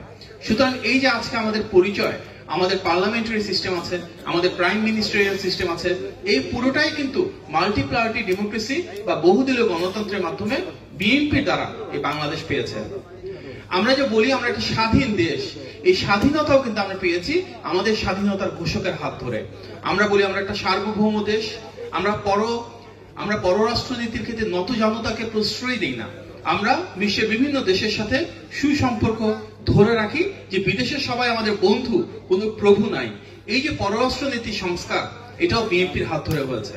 বাংলাদেশের ইতিহাসে প্রথমবারের মতন যুব মন্ত্রণালয় সৃষ্টি করা যুবকদের জন্য, নারী মন্ত্রণালয় সৃষ্টি করা নারীদের জন্য, কৃষি বিপ্লব করা, শিল্প বিপ্লব করা, এর প্রত্যেকটা বিএনপির বিভিন্ন রাজনৈতিক দল সময়ে বিএনপির যে নির্বাচিত সরকারগুলো ছিল সেগুলোতে আমরা পেয়েছি। সুতরাং আজকে একটা স্বাধীন, সার্বভৌম এবং গণতান্ত্রিক বাংলাদেশে আমাদের যে পরিচয়, যে রাষ্ট্র ব্যবস্থার মধ্য দিয়ে, যে সমাজ ব্যবস্থার মধ্য দিয়ে আমরা সবাই আমাদের দৈনন্দিন জীবন যাপন করি, এর একটা সুবিশাল অংশ আমাদের এই ভালোবাসার দল বিএনপির অতীতে যখন রাষ্ট্র পরিচালনা ছিল সেই তাদের কর্মকাণ্ডের উপর ভিত্তি করে প্রতিষ্ঠিত হয়েছে। তার মানে প্রথম একটা বিষয় যে সংস্কারের কথা ঐতিহ্যগতভাবে সবসময় বিএনপি বাংলাদেশে করেছে এবং করে দেখিয়েছে। বর্তমান রাজনৈতিক যে প্রেক্ষাপট, সেখানেও কিন্তু সবার আগে সংস্কারের কথা বলেছিল বিএনপি। আমরা দেখেছি 2016 সালে দেশনেত্রী বেগম খালেদা জিয়া ভিশন 2030 প্রণয়ন করেছিলেন। পরবর্তীতে 2022 সালে জনাব তারেক রহমান প্রথমে 27 দফা প্রণয়ন করেছিলেন এবং পরে যুগপৎ আন্দোলনের সকল রাজনৈতিক দলকে এক প্ল্যাটফর্মে এনে সবাই মিলে সম্মিলিতভাবে উনি 31 দফা ঘোষণা করেছিলেন। তার মানে এই বিষয়টা কিন্তু আমাদের মাথায় খুব সুনির্দিষ্টভাবে এবং সুস্পষ্টভাবে রাখতে হবে যে বাংলাদেশের ইতিহাসে প্রথমবারের মতন সংস্কার করেছিলেন শহীদ প্রেসিডেন্ট জিয়াউর রহমান, সেটাকে ধরে রেখেছিলেন দেশনেত্রী বেগম খালেদা জিয়া। বর্তমান বাংলাদেশের রাজনৈতিক প্রেক্ষাপটেও সংস্কারের ধারক এবং বাহক সবার আগে যারা বলেছিল সেটা বিএনপি, এবং সবার আগে যে নেতা সংস্কারের কথা বলেছেন, রাষ্ট্র কাঠামো মেরামতের কথা বলে 31 দফা উপস্থাপনের মাধ্যমে, সেটি আমাদের সবার নেতা, গণমানুষের নেতা জনাব তারেক রহমান। তার মানে দাঁড়াচ্ছে সংস্কার নিয়ে যা কিছু হয় তার নেতৃত্বে রয়েছে বিএনপি। তাহলে একটা প্রশ্ন আসা খুব স্বাভাবিক যে বর্তমান যে অন্তর্বর্তী সরকার, ওরাও তো সংস্কার করতে যাচ্ছে, তাহলে তাদের সাথে আমাদের চিন্তাগত বা অবস্থানগত পার্থক্যটা কোথায়? আমাদের পার্থক্য এই জায়গাতে যে বিএনপি এবং গণতান্ত্রিক রাজনৈতিক দলগুলো বলছে যে অনেক সংস্কারের প্রস্তাবনা আসতে পারে, অনেক সংস্কারের কমিশন থাকতে পারে, ওনারা সেই প্রস্তাবনাটা রেখে যাবেন। পরবর্তীতে যে অবাধ, সুষ্ঠু এবং গ্রহণযোগ্য নির্বাচনের মাধ্যমে জনগণের ভোটে, জনগণের ম্যান্ডেট নিয়ে এসে যে সরকার থাকবে, তারা সেই সংস্কার কাজগুলো জনগণের আকাঙ্ক্ষা প্রতিফলনের মাধ্যমে, জনগণের মতামতের মাধ্যমে বাস্তবায়ন করবেন। অন্তর্বর্তী সরকারের মূল দায়িত্ব কি? অন্তর্বর্তী সরকারের মূল দায়িত্ব হচ্ছে যে নির্বাচন দেওয়া, এবং নির্বাচন না দেওয়া পর্যন্ত যতটুকু সময় আছে, এই সরকারের নামই তো অন্তর্বর্তীকালীন সরকার। তার মানে কি? তার মানে ফ্যাসিবাদের পর গণতান্ত্রিক সরকার আসার আগে যে সময়টুকু আছে এতটুকুর জন্য তারা আসছেন। পরবর্তী নির্বাচন না হওয়া পর্যন্ত ওনাদের দায়িত্ব যে রেগুলার রুটিন ওয়ার্কটুকু করা। রেগুলার রুটিন ওয়ার্ক বলতে আমরা বুঝি কি, দ্রব্য মূল্য নিয়ন্ত্রণে রাখতে হবে, জিনিসপত্রের দাম যেন আকাশ ছোঁয়া না হয়। কিন্তু আমরা দেখেছি গত 5-6 মাসের ভিতরে নজিরবিহীন ভাবে জিনিসের দাম বেড়েছে। বাংলাদেশে বিদ্যুতের দাম বেড়েছে, জ্বালানির ক্ষেত্রে গ্যাসের দাম বেড়েছে, এমনকি ঔষধের দাম বেড়েছে, চশমার দাম বেড়েছে, সব খাদ্য দ্রব্যের দাম বেড়েছে। সারা বিশ্বে কিন্তু চালের দাম কমেছে, কিন্তু বাংলাদেশের চালের দামও বেড়েছে। তার মানে বর্তমান যে অন্তর্বর্তী সরকার রয়েছে তাদের যেটা প্রধান কাজ, দেশের স্থিতিশীলতা ধরে রাখতে হবে, দ্রব্যমূল্য নিয়ন্ত্রণে রাখতে হবে, সেই কাজটা কিন্তু ঠিকমতো হচ্ছে না। একই সাথে যদি আমরা বলি আইন শৃঙ্খলা পরিস্থিতিরও সে ধরনের উন্নয়ন আমরা দেখতে পাচ্ছি না। এখনো অনেক জায়গায় ফ্যাসিবাদের লোকজন বের হচ্ছে, হুমকি দিচ্ছে, মারামারি করছে। আমরা দেখেছি সচিবালয়ে একটা বড় অঘটন ঘটেছে এর মাঝে। তার মানে কি, তাদের স্থিতিশীলতা ধরে রাখার জন্য জিনিসপত্রের দাম যেমন নিয়ন্ত্রণে রাখতে হবে, ঠিক তার পাশাপাশি আইন শৃঙ্খলা পরিস্থিতি নিয়ন্ত্রণে রাখতে হবে এবং জনগণের আকাঙ্ক্ষার প্রতিফলনের জন্য একটা জননির্বাচিত সরকারের আসার জন্য নির্বাচন ব্যবস্থাটাকে আবার ফেরত আনতে হবে। এর বাইরে সংস্কারের বিষয়ে ওনাদের যে কমিশনগুলো রয়েছে, ওনাদের সংস্কারের প্রস্তাবনাগুলো দিয়ে রাখতে পারেন এবং পরবর্তীতে জনগণের ভোটে যারাই নির্বাচিত হয়ে আসুক না কেন তারা সেই সংস্কার কাজগুলো এগিয়ে নিয়ে যাবে। কারণ আমরা যদি বিএনপির পূর্ববর্তী সরকারগুলো দেখি, শহীদ প্রেসিডেন্ট জিয়াউর রহমানের সময়, দেশনেত্রী বেগম খালেদা জিয়ার সময় প্রত্যেকটা সংস্কার কাজ সফল হয়েছিল দুইটা কারণে। এক, এই সংস্কারগুলোতে জনগণের মতামতের প্রতিফলন ছিল, জনগণের ম্যান্ডেট ছিল, এবং দুই, তারা সরকার ফর্ম করার আগে বা সরকার প্রতিষ্ঠার আগে জনগণকে দায়বদ্ধ থেকে কথা দিয়েছিল যে নির্বাচিত হয়ে আসলে কি করবে, এবং নির্বাচিত বিএনপি সরকার সেই কাজগুলি করেছে। সুতরাং যে কোনো সংস্কার কাজে নির্বাচন, জনগণের আকাঙ্ক্ষার প্রতিফলন, জনগণের ম্যান্ডেট অত্যন্ত গুরুত্বপূর্ণ। এবং বর্তমান রাজনৈতিক প্রেক্ষাপটে ওনারা নির্বাচনের সাথে জড়িত সংস্কার কাজটুকু করবেন এবং বাকিটুকু পরবর্তীতে যখন গণতান্ত্রিক বাংলাদেশ আবার প্রতিষ্ঠিত হবে, যে দলই রাষ্ট্র পরিচালনা আসুক না কেন জনগণের ম্যান্ডেট নিয়ে ওনারা এটা সম্পূর্ণ করবেন। তাহলে আমরা তো আমাদের সংস্কার প্রস্তাবনা এই 31 দফায় খুব সুনির্দিষ্টভাবে তুলে ধরেছি এবং আমরা বিশ্বাস করি জনগণের ভোট যখন হবে, বাংলাদেশের সবচেয়ে বড়, সবচেয়ে জনপ্রিয় রাজনৈতিক দল হিসেবে আমরা ইনশাল্লাহ জনগণের ভোটে নির্বাচিত হয়ে এসে এই 31 দফাটাকে কার্যকর করব। এই 31 দফা যখন বিএনপি কার্যকর করবে, তাতে সবচেয়ে বড় ভূমিকা রাখবে আমাদের সর্বস্তরের নেতাকর্মী বৃন্দ, আমাদের তৃণমূলের নেতাকর্মী বৃন্দ।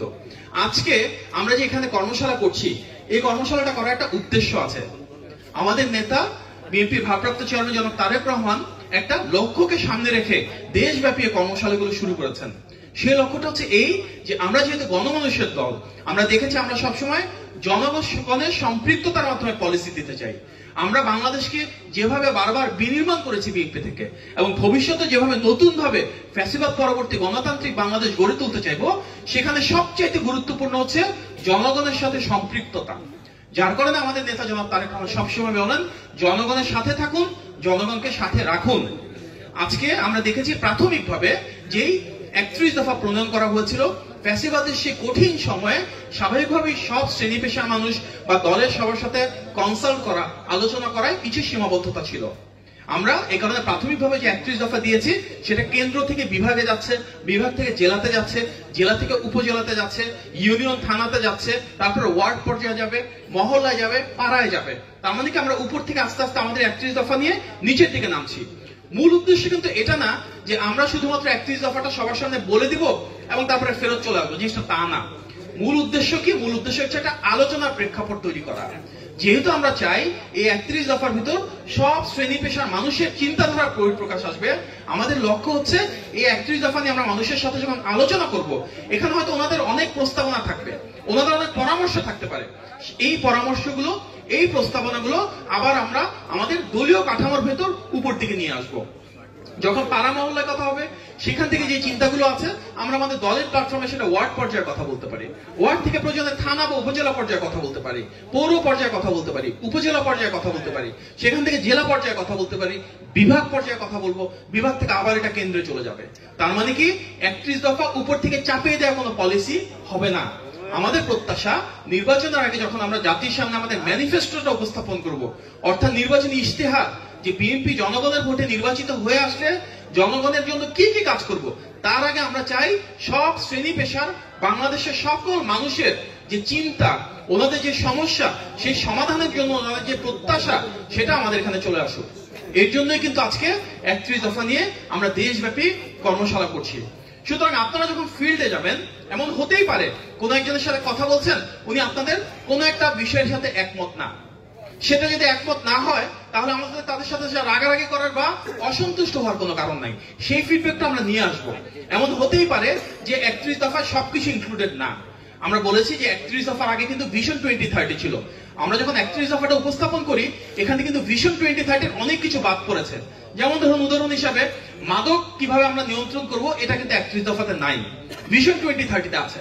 তো এখন যখন আমরা কথা বলতে যাব, কেউ একজন বলতেই পারে যে যুব সমাজের চারিত্রিক যে অবক্ষয়, সেখান থেকে বেরিয়ে এসে মাদক নিয়ন্ত্রণে বিএনপির পলিসি কি আছে। আমরা ওনাদের কাছ থেকে শুনবো, শুনে সেটা নিয়ে আলোচনা করব পার্টি প্ল্যাটফর্মে। ভবিষ্যতে আমরা যখন আবার বসবো, আমাদের সাথে আলাপ আলোচনার মাধ্যমে আমরা সেটা কেন্দ্রে নিয়ে গিয়ে সেটা ইনক্লুড করার চেষ্টা করব। আমরা যখন কৃষকদের সাথে কথা বলবো, হতেই পারে কৃষকরা খুব ভালো কোনো পরামর্শ দিতে পারেন।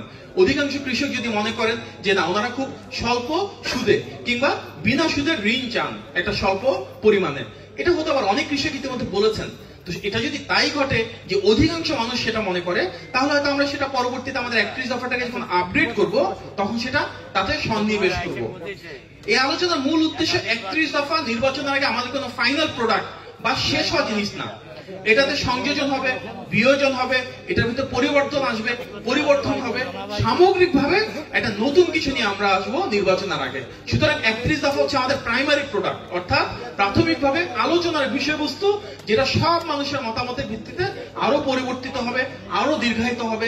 আজকে যখন আমরা পরবর্তীতে আপনাদের থেকে প্রশ্ন নিব, হয়তো সেখানে অনেক যৌক্তিক বিষয় আসতে পারে। সেই যৌক্তিক বিষয়গুলো আমরা চেষ্টা করব আমাদের পরবর্তী সংস্করণে সেটা অ্যাড করার জন্য। তো আমরা যখন ফিল্ডে যাব, আপনারা যখন স্বাভাবিকভাবে সাধারণ মানুষের সাথে কথা বলবেন, একটা গুরুত্বপূর্ণ বিষয় মাথায় রাখতে হবে যে 31 দফায় কিন্তু একটা সরকার চালানোর জন্য, একটা দেশ চালানোর জন্য যা কিছু প্রয়োজন সবকিছু আছে। কিন্তু আমরা যে মানুষটার সাথে কথা বলবো, তার জন্য সবকিছু প্রয়োজন নাও হতে পারে, তার জীবনের সাথে সবকিছুর সংশ্লিষ্টতা নাও থাকতে পারে। সুতরাং আমরা যখন 31 দফা নিয়ে যাব, এই জিনিসটা আমাদের উপলব্ধি করে যার সাথে কথা বলছি তার জীবনের সমস্যাটা কি, সেই সমস্যার সমাধানের সাথে 31 দফার সম্পর্কটা কি, সেভাবে কথা বলতে হবে। ধরুন আমরা একটা রিক্সা চালকের সাথে কথা বলছি, তার সাথে গিয়ে যদি আমরা বলি যে দ্বিকক্ষ বিশিষ্ট সংসদ ব্যবস্থা করব, লাভ হবে খুব একটা? হবে না। তার সাথে আমরা ওনাদের ভাষায় কথা বলতে হবে যে কিভাবে আমরা দ্রব্যমূল্য নিয়ন্ত্রণে রাখবো, কিভাবে উনি ওনার ছেলে মেয়ে স্ত্রী সন্তান নিয়ে পারিবারিকভাবে ভালো থাকতে পারবেন, ওনার অর্থনৈতিক স্বাধীনতা নিশ্চিত করব। আমরা যখন স্বাভাবিকভাবে আমাদের বাসায় যারা যুবক যুবতী আছে, তাদের সাথে যদি গিয়ে কথা বলার সময় বলি যে আমরা বিচার বিভাগ আর আইনসভার ভিতর সমন্বয় সাধন করব, এটা খুব বেশি লাভ হবে না। যখন আমরা যুবক যুবতী তরুণ তরুণীর সাথে কথা বলবো, তখন ওনাদের সামনে আমাদের তুলে ধরতে হবে যে আমরা কিভাবে ওনাদের কর্মসংস্থানের ব্যবস্থা করব। আমাদের নেতা জনাব তারেক রহমান কিভাবে 1 বছর পর্যন্ত ওনাদেরকে বেকারের ভাতা প্রোভাইড করবেন। আমরা যখন যারা ব্যবসায়ী রয়েছেন তাদের সাথে কথা বলবো, তখন কিন্তু আমাদের এই কথা বলার খুব বেশি প্রয়োজন নাই যে আমরা একটা রাষ্ট্রীয় ঐক্যমত্যের সরকার চাই কিংবা আমরা একটা বৃহত্তর জাতীয় ঐক্য চাই। এটা ওনার সাথে খুব একটা রিলেটেড না।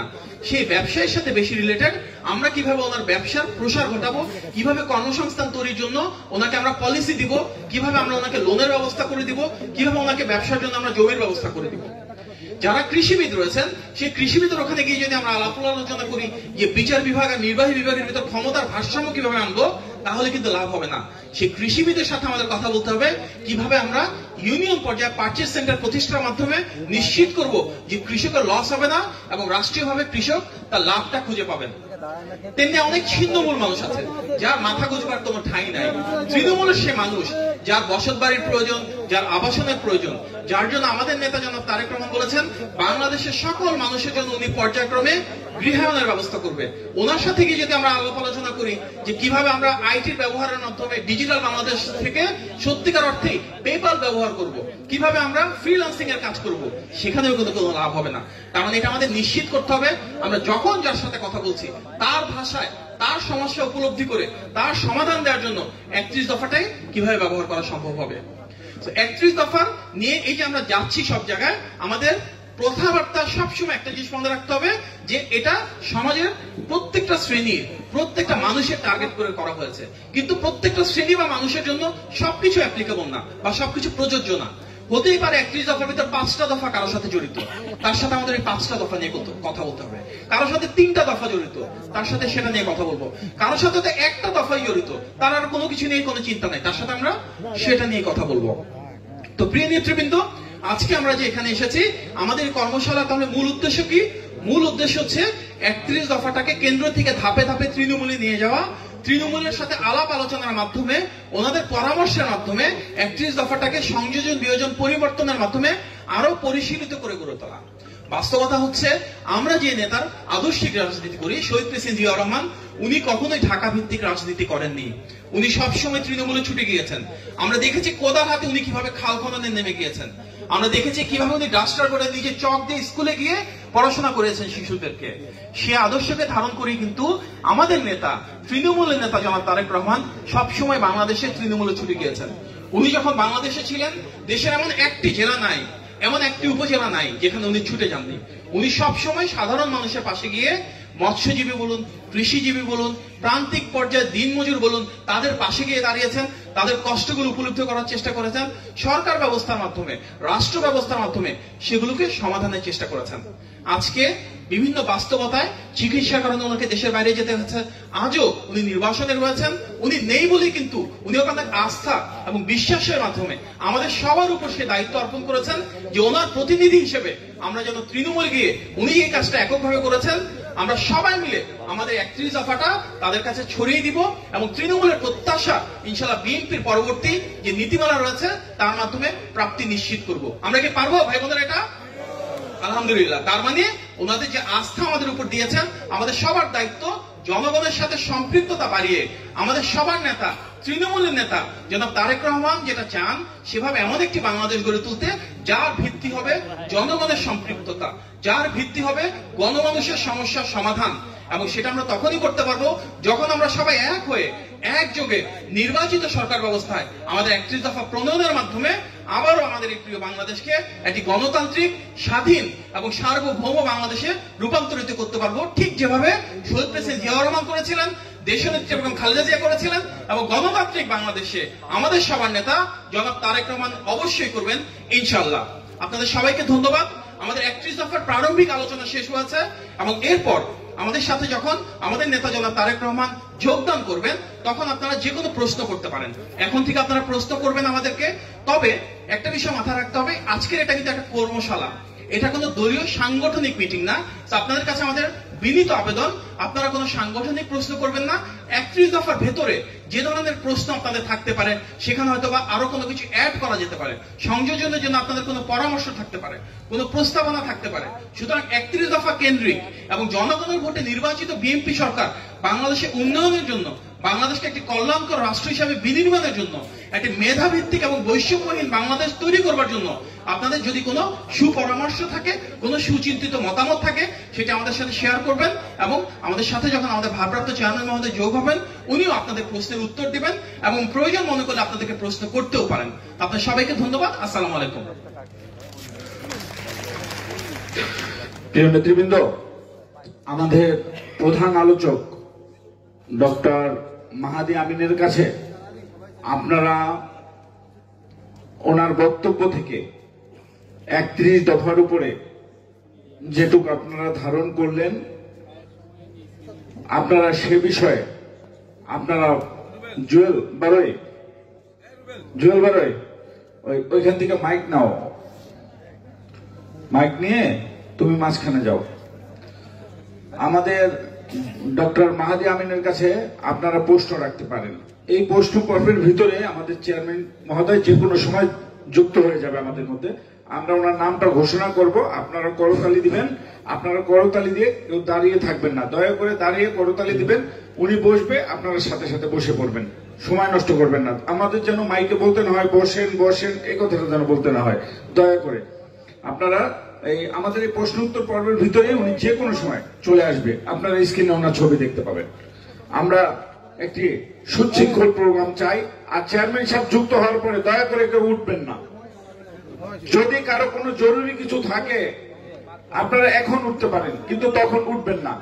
যদি উঠেন, আমি সেই ব্যক্তির নাম লিপিবদ্ধ করে আমি আপনাদেরকে এই যে কথাগুলো বললাম, আপনারা যে পলিটিক্যাল ভাবে আপনারা যে একজন মানে অযোগ্য হিসেবে আপনাদেরকে গণ্য করা হবে। বারবার বলছি, যদি কারো কিছু থাকে এখনই চলে যাবেন, কিন্তু ওনার সামনে বক্তব্য শুরু করবে 20 জন মানুষ উঠে হাঁটা শুরু করবেন, এটা কিন্তু অনেক দুঃখজনক। আমরা ওনার কর্মী, আমরা এটা ওনাদের আদর্শকে ধারণ করি ভিতরে, আমরা ওনার বক্তব্যের সময় যদি উঠে যাই আমাদের জন্য একটা অপমান। এটা বারবার বলছি আপনাদেরকে, তারপর যেন কেউ ভুল না করেন, আপনাদের কাছে বিনীতভাবে অনুরোধ করছি। এখন আমাদের প্রশ্ন উত্তর পর্ব শুরু হবে। আপনারা প্রশ্ন করতে পারেন, আমাদের ডক্টর মাহাদি আমিন আপনাদের প্রশ্নের উত্তর দিবে।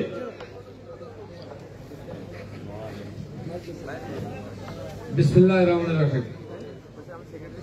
আজকের 31 দফার যে আলোচনা সভা, এই আলোচনা সভার সম্মানিত সভাপতি, মঞ্চ ভূমিষ্ঠ প্রধান আলোচক ডক্টর মাহাতির আমিন, আমরা যেটা দেখলাম, এখানে বুঝলাম, আপনার কথা শুনে আমরা অত্যন্ত আনন্দিত হয়েছি এবং বোঝার চেষ্টা করেছি এবং সাবলীল ভাষায় আপনি উত্তর দিয়েছেন। আমি মনে করি যে এই ধরনের কর্মসভার জন্য আমাদেরকে ছাত্র এবং যুবকদের মধ্যে থেকে এবং বয়স্কদের মধ্যে থেকে যারা যেখানে লাগে সেরকম মেধাভিত্তিক ছেলে এবং মেয়েদেরকে প্রশিক্ষণের মাধ্যমে যদি এই জিনিসটাকে বাস্তবায়ন করা যায় তাহলে মনে হয় আরো ভালো হয়। এই ধরনের কোন ব্যবস্থা আপনারা গ্রহণ করবেন কিনা দয়া করে সেটা জানতে চাই। ধন্যবাদ। মাহাদি আমিন ভাই প্রশ্নের জবাব দিবেন। ধন্যবাদ আপনার সুন্দর উপস্থাপনার জন্য, অশেষ কৃতজ্ঞতা। ইতিমধ্যে কিন্তু আমাদের যারা ছাত্র দলের নেতৃবৃন্দ রয়েছেন ওনাদেরকে 31 দফা দিয়ে বিভিন্ন শিক্ষা প্রতিষ্ঠানে পাঠানো হচ্ছে। আমাদের কেন্দ্রীয় ছাত্র দলের নেতৃবৃন্দ ইতিমধ্যে বাংলাদেশের প্রায় প্রতিটি জেলায় গিয়েছে, ওনাদের শিক্ষা প্রতিষ্ঠান আকারে ভাগ করা হয়েছে। প্লাস ছাত্রদল, স্বেচ্ছাসেবক দল, যুবদল মিলেও কিছু কমিটি গঠন করা হয়েছে। ওনারাও বিভিন্ন জায়গায় যৌথ সভা করছেন, বিভিন্ন জায়গায় গিয়ে কথা বলছেন, আলোচনা করছেন, যার মূল উদ্দেশ্য আপনি যেটা বলছেন তাই 31 দফার মাধ্যমে জনসম্পৃক্ততা গড়ে তোলা। তার বাইরেও অবশ্যই এখনো শেষ নাই। আপনার সুপরামর্শের ভিত্তিতে এটা কলেবর আরো বাড়ানো প্রয়োজন। আমরা চেষ্টা করবো দলের বিরুদ্ধে থেকে আরো যারা মেধাবী আছেন, যারা এই কাজগুলোতে ভ্যালিয়েট করতে পারবেন, যাদের হয়তো আরো বেশি কন্ট্রিবিউশনের সুযোগ আছে, ওনাদেরকে এর সাথে সম্পৃক্ত করার জন্য। ধন্যবাদ। আমি আমাদের যারা পৌর বিএনপির দায়িত্বশীল এবং অঙ্গ সংগঠনে যারা আছেন, যুব দলের আমাদের যে রুবেল আছেন, আপনাদের কিছু দায়িত্বশীল নেতৃবৃন্দকে আমি একটু পিছনে যেয়ে বসার জন্য অনুরোধ করছি, যাতে আপনারা এই হাঁটাহাঁটি এগুলা ভাইয়ার যুক্ত হওয়ার পরে বন্ধ হয়। একটু দায়িত্বশীল কয়েকজন একটু পিছনে যায় বসেন, আপনারা একটু দায়িত্বশীল। যে প্রশ্ন করতে পারেন। আমি মুজাহিদুর রহমান পলাশ, নড়াইল সদর উপজেলা বিএনপির সাধারণ সম্পাদক। আমার নড়াইল সদর উপজেলা বিএনপি সদ্য নির্বাচিত আমরা প্রতিনিধি, নির্বাচিত হয়েই আমরা একটা কর্মসূচি হাতে নিয়েছি যে আমার এই উপজেলায় 13টি ইউনিয়ন আছে। 13টি ইউনিয়নে এক একটি ইউনিয়নে 9টি করে ওয়ার্ড আছে। সেই 9টি ওয়ার্ডকে আমরা 3টি ভাগে ভাগ করে, সাবেক একটি বৃহত্তর একটি ওয়ার্ড ছিল বিগত দিনে, তো এই তিনটি ওয়ার্ড নিয়ে আমরা কর্মী সভা শুরু করেছি এই 31 দফা প্রচার করার জন্য। আমরা 2 মাসের কর্মসূচি, 39 দিনের কর্মসূচি আমরা দিয়েছি। সেই 39 দিনের কর্মসূচিতে আমরা অন্তর্ভুক্ত করেছি, প্রধান অন্তর্ভুক্ত হয়েছে আমাদের এই 31 দফা। আমি মনে করি যে আপনাদের মাধ্যমে আগামী অল্প কিছু দিনের ভিতরে যদি প্রত্যেকটা ইউনিয়ন পর্যায়ে এবং ওয়ার্ড পর্যায়ে এই কর্মসূচি ঘোষণা করে কেন্দ্র থেকে করবে কিনা তা করার জন্য আমি অনুরোধ করছি। ভাই, এখানে আমরা আসলে সাংগঠনিক আলোচনা বেশি না, যে আমরা 31 দফার উপরে আমাদের যে আলোচনাটা আছে সেই দিকেই আমি আগাই। কারণ এখানে ভাইয়া আসার আগে আমরা এই প্রশ্নটি করার উদ্দেশ্য হলো, আমাদের ডক্টর মাহাদি আমিন উনি সবকিছুর সাথেই তার সম্পৃক্ততা আছে, পলিটিক্স বলেন, আমাদের এই যে 31 দফা বলেন, সবকিছুর সাথেই আছে। আপনারা বলছেন ঠিক আছে, কিন্তু চেয়ারম্যান আসার পরে চেয়ারম্যান কিন্তু 31 দফার উপরেই আপনাদের কাছে ভালো কিছু উপস্থাপনা উনি আশা করে, সেটা আমি বলে দিলাম আপনাদেরকে। বলেন মাহাদি ভাই। না, ধন্যবাদ। আপনার এই প্রশ্নটা আসলে 31 দফার সাথে রিলেটেড সাংগঠনিক প্রশ্ন, তো আমরা জনসম্পৃক্ততার সাথে যেহেতু এটা সরাসরি জড়িত, আমরা আপনার এই প্রস্তাবনাটা কেন্দ্রে পৌঁছে দিব। যারা নীতি নির্ধারক আছেন ওনারা আমি বিশ্বাস করি বিবেচনা করবেন ইনশাআল্লাহ। ধন্যবাদ।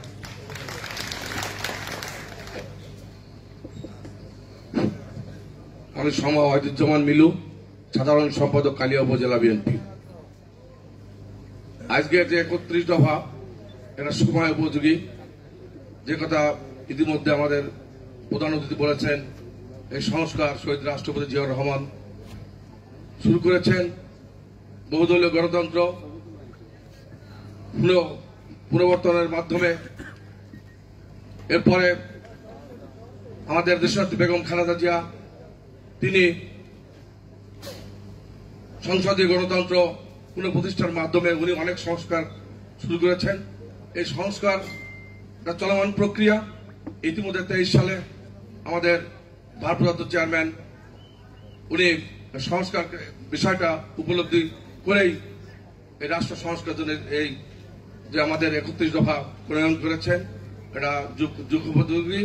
আর বর্তমান যে সংস্কারের কথা হচ্ছে, সংস্কার বিএনপির সৃষ্টি। আমি আজকে জুলাই আগস্টের যে চেতনা ছিল, সেখানে ছাত্র আন্দোলন, বৈষম্য বিরোধী আন্দোলন ছিল, মেধার ভিত্তিতে চাকরি এবং বয়স সীমা বৃদ্ধি।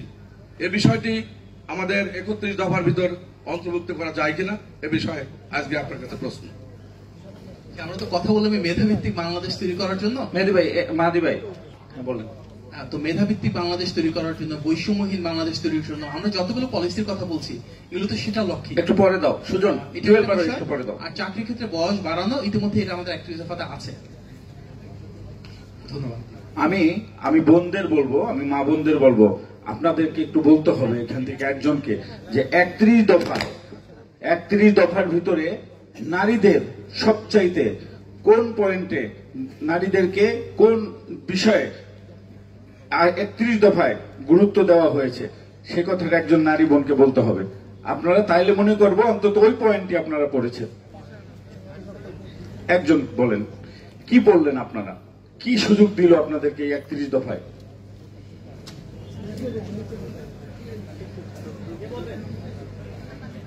বলতে ও পিছনে দাও বারোই।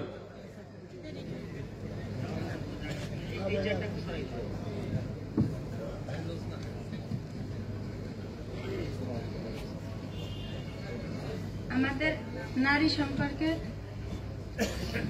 নারী সম্পর্কে বেগম খালেদা জিয়া অনেক করেছেন। প্রথমে নারী অধিকার দিয়েছেন। সেই 31 দফায় কি দিয়েছেন?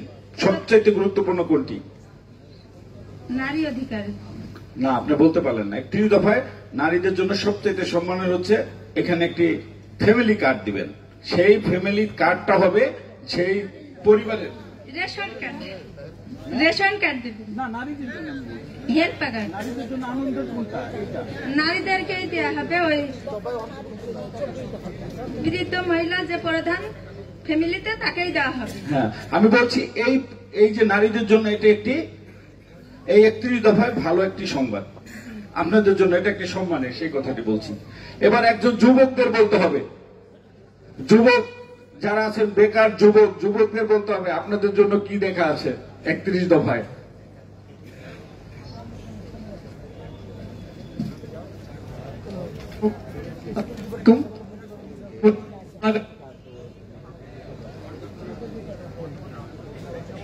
বলেন।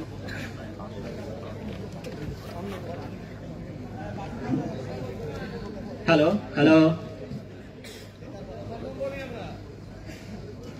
বলেন তো আপনি। হ্যালো, হ্যাঁ, আমি রিমন মোল্লা, নড়াগাড়ি থানা ছাত্র দল। আমার একটি প্রশ্ন ছিল 23 ও 25 দফার আলোকে, যে আগামীতে যদি বিএনপি সরকার জনগণের সমর্থনে সরকার গঠন করে, আমাদের প্রতিটি থানায় একটি করে টেকনিক্যাল স্কুল অ্যান্ড কলেজ প্রতিষ্ঠা করা যায় কিনা। আর আরেকটি বিষয় হচ্ছে যে আমরা বাংলাদেশ থেকে প্রচুর পরিমাণে জনশক্তি বিদেশে যায়। আমরা যদি একটু দেখি, আমি কয়েকটা দিন আগে দেখলাম যে একটি টকশোতে, যে জাপানে আমাদের বাংলাদেশ থেকে প্রায় চাহিদা দিয়েছে প্রায় 3 থেকে 4 লক্ষ লোকের মতন, কিন্তু জাপানি ভাষা শিক্ষা কোর্সটি করতে পারে দক্ষ জনশক্তি তৈরি করা না করার কারণে জাপানে লোক পাঠাতে পারতেছে না। এরকম এই বিষয়গুলো যে উপজেলা ভিত্তিক কিংবা থানা ভিত্তিক আগামীতে কি কোনো এরকম ভাষা শিক্ষা ইনস্টিটিউট কিংবা ভাষা প্রশিক্ষণ কোর্স চালু করার মাধ্যমে যাতে বিদেশে দক্ষ জনশক্তিকে রপ্তানি করা যায়, এই বিষয়ে কি 31 দফায় কোনো বিষয় অন্তর্ভুক্ত করা হবে কিনা 23 ও 25 দফার আলোকে? জি, ডক্টর মাহাদি আমিন। আর আরেকটি প্রশ্ন ছিল। আর প্রশ্ন না, আপনি একটা করেন, 3টা করলে তো হবে না ভাই। সবাইকে সুযোগ দেন। আমরা তো বলেছি যে আমাদের নেতা জনাব তারেক রহমান সুস্পষ্টভাবে বলেছেন যে ভবিষ্যতে বাংলাদেশে যে শিক্ষা ব্যবস্থা হবে সেখানে বহু ভাষা থাকবে। এটা আমাদের 31 দফাতেও আছে। বাংলা এবং ইংরেজির বাইরে তৃতীয় একটা ভাষা সবার জন্য বাধ্যতামূলক হবে, সম্ভব হলে চতুর্থ আর একটা ভাষাও থাকবে। তার ভিতর তো অবশ্যই ইউরোপের যে ভাষাগুলো আছে তার পাশাপাশি জাপানের ভাষার মূল্যায়ন থাকবেই। সুতরাং ভাষার ক্ষেত্রে বিএনপির রীতিমতো পলিসিতে সেটা রয়েছে। আর কর্মসংস্থানের ক্ষেত্রে যেটা বললেন সেখানেও কিন্তু বলেছে যে আমাদের শিক্ষা ব্যবস্থা হতে হবে অনেক বেশি কর্মমুখী। যেটা আমি যখন আলোচনা করছিলাম তখনও বলেছি যে আমরা ভোকেশনাল এডুকেশন বা কারিগরি শিক্ষাকে অনেক বেশি মূল্যায়নের জন্য নিশ্চিত করব এবং তার জন্য বিভিন্ন জায়গায় শিল্প কারখানা, শিক্ষা প্রতিষ্ঠানের মাধ্যমে কিভাবে কোলাবোরেশন বা পার্টনারশিপ বাড়ানো যায় সেগুলো নিয়ে উদ্যোগ গ্রহণ করব। আমাদের যে শিক্ষা ব্যবস্থা সেটার জন্য আমাদের নেতা জনাব তারেক রহমান বলেছেন যে ওনার যে ভিশন সেটা হচ্ছে শিক্ষা শুধুমাত্র সার্টিফিকেটের জন্য হবে না, শিক্ষার মূল উদ্দেশ্য হবে এমপ্লয়মেন্ট বা কর্মসংস্থান সৃষ্টি করা। সুতরাং কর্মসংস্থানের সাথে জড়িত যে দক্ষতা, যে যোগ্যতা সেটা তৈরি করব আমরা, এবং সেটা দেশের ভেতরে কর্মসংস্থানের জন্য যেমন দেশের বাইরে কর্মসংস্থানের জন্য তেমন। এখন সেটাকে থানা পর্যায়ে নাকি উপজেলা পর্যায়ে নাকি জেলা পর্যায়ে এটার জন্য একটা ফিজিবিলিটি স্টাডি করতে হয়। নর্মালি যারা সরকারে থাকেন ওনারা কোথায় কতটুকু প্রতিষ্ঠান স্টাবলিশ করলে দেশের জন্য বৃহত্তর পরিসর সঠিক হবে সেটার একটা গবেষণা করা হয়। এবং আমরা যেহেতু ইতিমধ্যে ঘোষণা দিয়েছি যেগুলো প্রতিষ্ঠা করা হবে কোন জায়গায় করা হবে, আপনার প্রশ্ন ছিল থানায় কিনা, এটা পরবর্তীতে যারা এক্সপার্ট টিম রয়েছে যারা ফিজিবিলিটি স্টাডি করবে, যাচাই বাছাই করবেন, ওনারাই সিদ্ধান্ত প্রদান করবেন। ধন্যবাদ। ধন্যবাদ ডক্টর মাহাদি আমিনকে। পরবর্তী বক্তা, পরবর্তী প্রশ্ন কে করবেন? হ্যালো, আমি সৌমেন রায়, আমি এক কৃষকের ছেলে, এটা আমার পরিচয়। আমার প্রশ্ন হলো এই যে ভাষা শিক্ষা ঢাকা ভার্সিটি, রাজশাহী ভার্সিটি, কয়েকটা ভার্সিটিতে স্পেসিফিক ভাবে কয়েকটা ভার্সিটিতে শুধু কেন্দ্র আছে, ভাষা শিক্ষার কেন্দ্র কিছু উন্নত দেশে, তাই ছাড়া আর অন্যান্য বিভাগীয় পর্যায়ে বা জেলা পর্যায়ে এরকম ভাষা শিক্ষার কেন্দ্র নাই। এগুলো আমরা কিভাবে এই কেন্দ্রগুলো তৈরি করে আমাদের যুবকদের দিতে পারি, শিক্ষাটা দিতে পারি, যাতে আমরা ভবিষ্যতে জনশক্তি রপ্তানি করতে পারি। আরেকটু যুক্ত করি, আমি রাজশাহী ভার্সিটির আহ্বায়ক মেম্বার। আচ্ছা, ধন্যবাদ। ভাষা শিক্ষার ব্যাপারে তো আমরা ইতিমধ্যে আলোচনা করলাম, প্লাস আমাদের 31 দফাতে এটা বিশেষ সুনির্দিষ্টভাবে আছে। আপনি যে ইনস্টিটিউটগুলোর কথা বললেন, বিশ্ববিদ্যালয় যেটা অনেকটা অকার্যকর ছিল, বৃহত্তর পরিসরে তো অধিকাংশ বিশ্ববিদ্যালয়ে শিক্ষার মান এরকম ছিল না। অনেক ক্ষেত্রে দেখা গেছে নাম সর্বস্ব ইনস্টিটিউশন করা হয়েছে, নাম সর্বস্ব অধিদপ্তর বা ডিপার্টমেন্ট করা হয়েছে। তো অবশ্যই যখন জনগণের ভোটে একটা নির্বাচিত সরকার আসবে, শিক্ষার যে সংস্কার তার মাঝে একটা তো থাকবেই যে আমাদের প্রত্যেকটা ডিপার্টমেন্টকে, প্রত্যেকটা ইনস্টিটিউটকে একটা ইউনিভার্সিটির ভিতর কিভাবে গতিশীল করা যায়, সেখানে কিভাবে মেধার প্রসার ঘটানো যায়, এটাকে কার্যকর করবার মাধ্যমে সেটা অবশ্যই উদ্যোগ নেওয়া হবে। ধন্যবাদ। সামনে চলে আসো মাইকটা নিয়ে। তুমি মাইক কি একটাই আমাদের? আচ্ছা, কথা দাও। বিসমিল্লাহির রহমানির রহিম। আমি মাওলানা তৈয়বুর রহমান, আহ্বায়ক, নড়াইল জেলা জাতীয়তাবাদী উলামা দল। আমি আজকের প্রধান আলোচকের কাছে আমার প্রশ্ন, আমাদের যে 31 দফা কর্মসূচি ঘোষণা করা হয়েছে, আমাদের প্রায় শতকরা 90% মুসলিম দেশ বাংলাদেশ। তো আমাদের শহীদ রাষ্ট্রপতি জিয়াউর রহমান, দেশ নেত্রী বেগম খালেদা জিয়া সহ আমরা যে সময় ক্ষমতায় ছিলাম অনেক ইসলামের কাজ করেছি, কিন্তু আজকের এই প্রেক্ষাপটে আমরা আলেম ওলামার ভিতরে খুব সমস্যার ভিতরে আছি। বিশেষ করে আমাদের একটা দল আছে বৈষম্য বিরোধী, যারা আছে আমাদেরকে ইসলাম বিরোধী শক্তি হিসেবে চিহ্নিত করতে চাচ্ছে। তো আমার প্রশ্ন যে আগামী দিনে এই দফার ভিতরে আমরা ইসলামকে প্রাধান্য দিয়ে আমরা যেন কর্মসূচি ঘোষণা করতে পারি। আমাদের পার্শ্ববর্তী পশ্চিম বাংলায় আছে ইমাম মুয়াজ্জিন সহ ওদেরকে ভাতা দেওয়া হয়। তো বাংলাদেশে আসলে আলেম শ্রেণী যারা আছে প্রায় অবহেলিত, ইমাম মুয়াজ্জিন অবহেলিত, এদেরকে একটা পর্যায়ে এনে বা ভাতা দেওয়া যায় কিনা এ ব্যাপারে আমার প্রস্তাব। আমি মাননীয় আজকের প্রধান আলোচকের কাছে আমার প্রশ্ন। ধন্যবাদ। ধন্যবাদ আপনাকে। আসসালামু আলাইকুম। আপনার সুন্দর প্রস্তাবনার জন্য ধন্যবাদ। আমরা দেখেছি খুব সুন্দর প্রস্তাবনা। গত 16 বছরে তো আসলে একটা ইসলাম বিদ্বেষী পরিস্থিতি তৈরি করা হয়েছিল। আমরা দেখেছি ওয়াজ মাহফিলও ঠিকমতো মানুষ করতে পারতো না, অনেক সময় নামাজের ক্ষেত্রে প্রবলেম হয়েছিল, কোরআন শরীফ পড়ার ক্ষেত্রে প্রবলেম হয়েছিল। সেখান থেকে অনেক পরিবর্তন হয়েছে। শেখ হাসিনা বা ফ্যাসিবাদের পতনের পরে পরিবর্তন হয়েছে। অধিকাংশ মানুষই মনে করেন যখন একটা জনগণের ভোটে নির্বাচিত সরকার প্রতিষ্ঠা হবে, যেহেতু স্বাভাবিকভাবে আমাদের মুসলিম প্রধান দেশ, এখানে সব ধরনের অধিকার যেমন প্রতিষ্ঠা হবে, ইসলাম ধর্মের জন্য যা করার অবশ্যই সেটা করা হবে, এবং আমাদের যারা নীতি নির্ধারক আছেন ওনাদের কাছে আপনার এই প্রস্তাবনাটা আমরা পৌঁছে দিব। ধন্যবাদ। জি, সামনে যাও, যাও তুমি এটা মাইকটা। ওয়াহিদ আসছে আমাদের,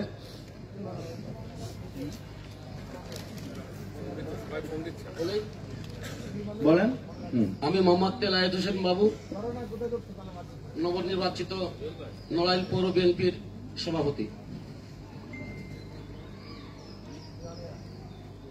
31 দফার ভিতর 27 দফায় আছে কৃষকের উৎপাদন ও বিভিন্ন কৃষি পণ্যের ন্যায্য মূল্য। এই বিষয়ের পর আমি একটা কথা বলতে চাই, বিশেষ করে আমাদের নড়াইল কৃষির উপর নির্ভরশীল জেলা। আমার বাস্তব অভিজ্ঞতার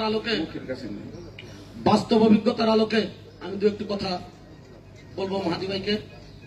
বিষয় হচ্ছে, কৃষক যখন তার ফসল উৎপাদন করে, কৃষকের কাছে যখন তার ওই উৎপাদিত ফসল থাকে, তখন আর সেই কৃষক তার ন্যায্য মূল্য পায় না।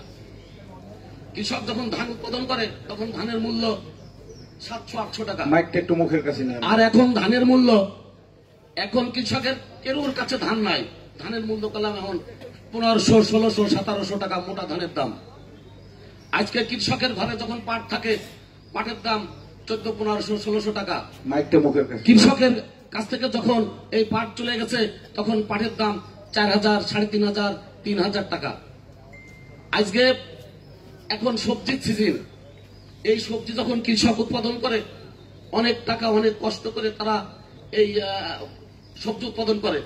এখন অনেকে দেখছি আমাদের অঞ্চলে আছে, তারা ওই নষ্ট করে দিচ্ছে, তাদের ওই সবজি বিক্রি হচ্ছে না বাজারে।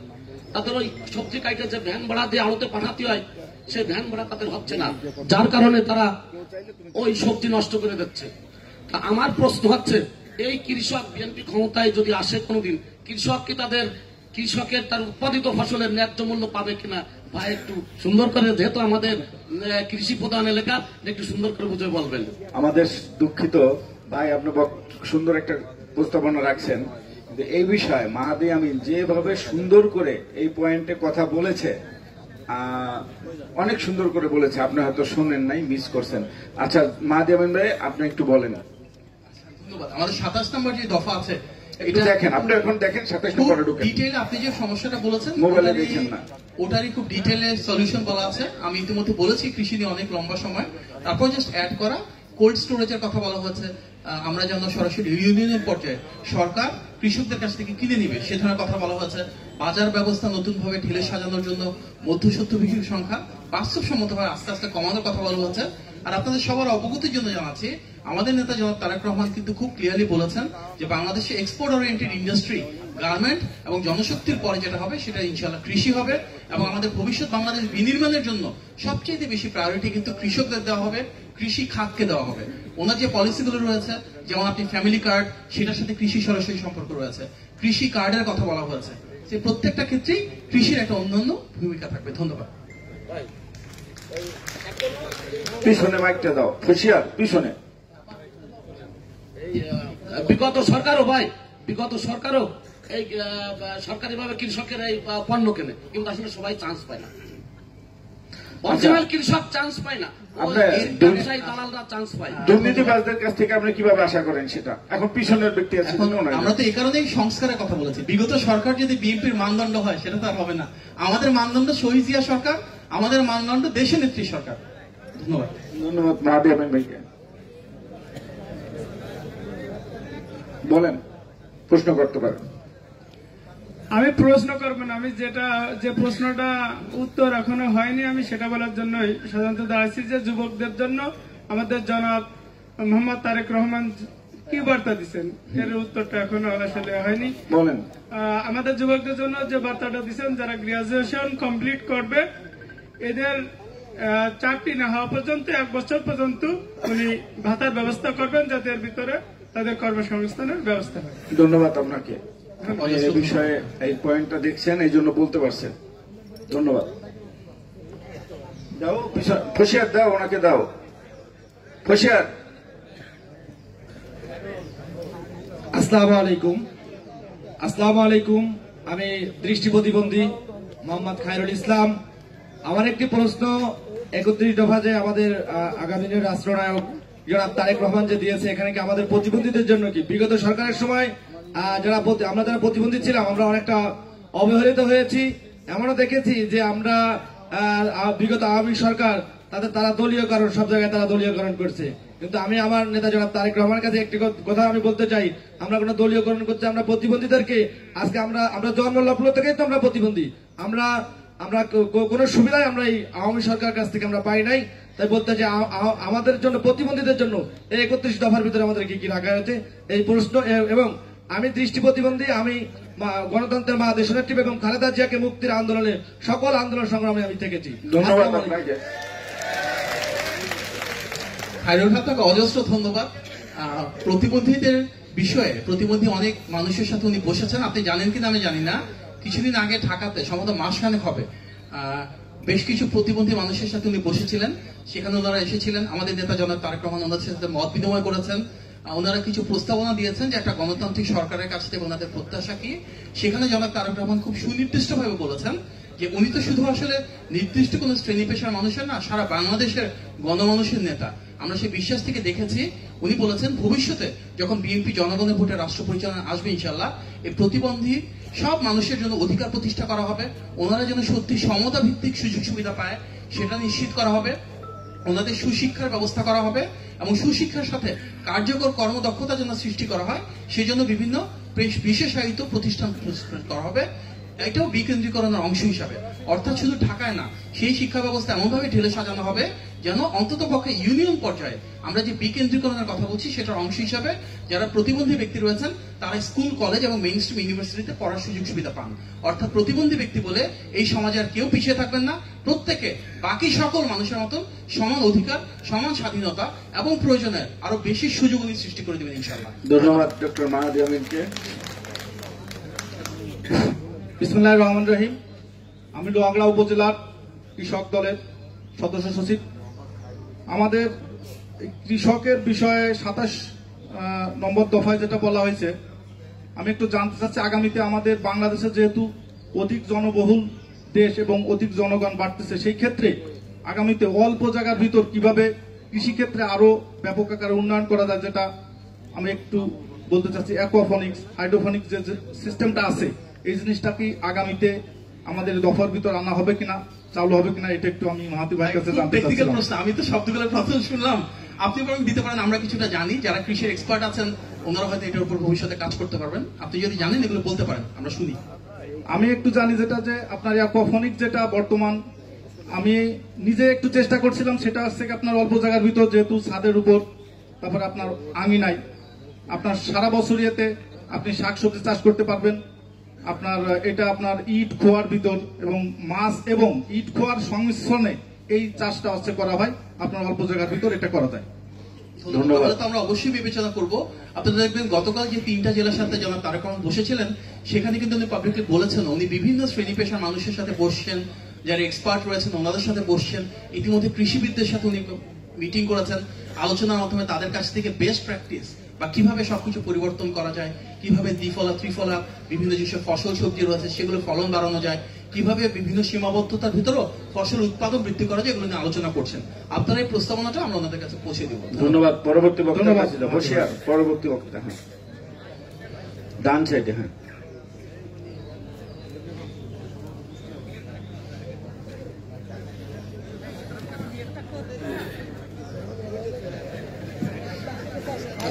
আমাদের মাঝে এসে আজকে সংযুক্ত হয়েছেন বাংলাদেশ জাতীয়তাবাদী দলের বসুন সবাই বিপ্লবী চেয়ারম্যান জনাব তারেক রহমান আমাদের মাঝে উপস্থিত। আমি ইঞ্জিনিয়ার মমিনুর রহমান ঝিনাইদহ জেলা বিএনপির উপদেষ্টা পরিষদের সদস্য। ঝিনাইদহ ভৌগোলিকভাবে ঝিনাইদহ জেলায় অসাধারণ একটি যোগাযোগ সম্ভাবনা আছে।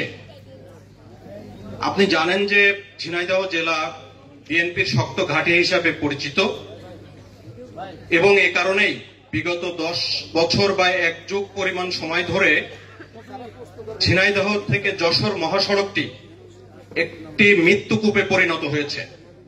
এখানে অনেক সিনিয়র সাংবাদিকরা আছেন, ওনারাও জানেন।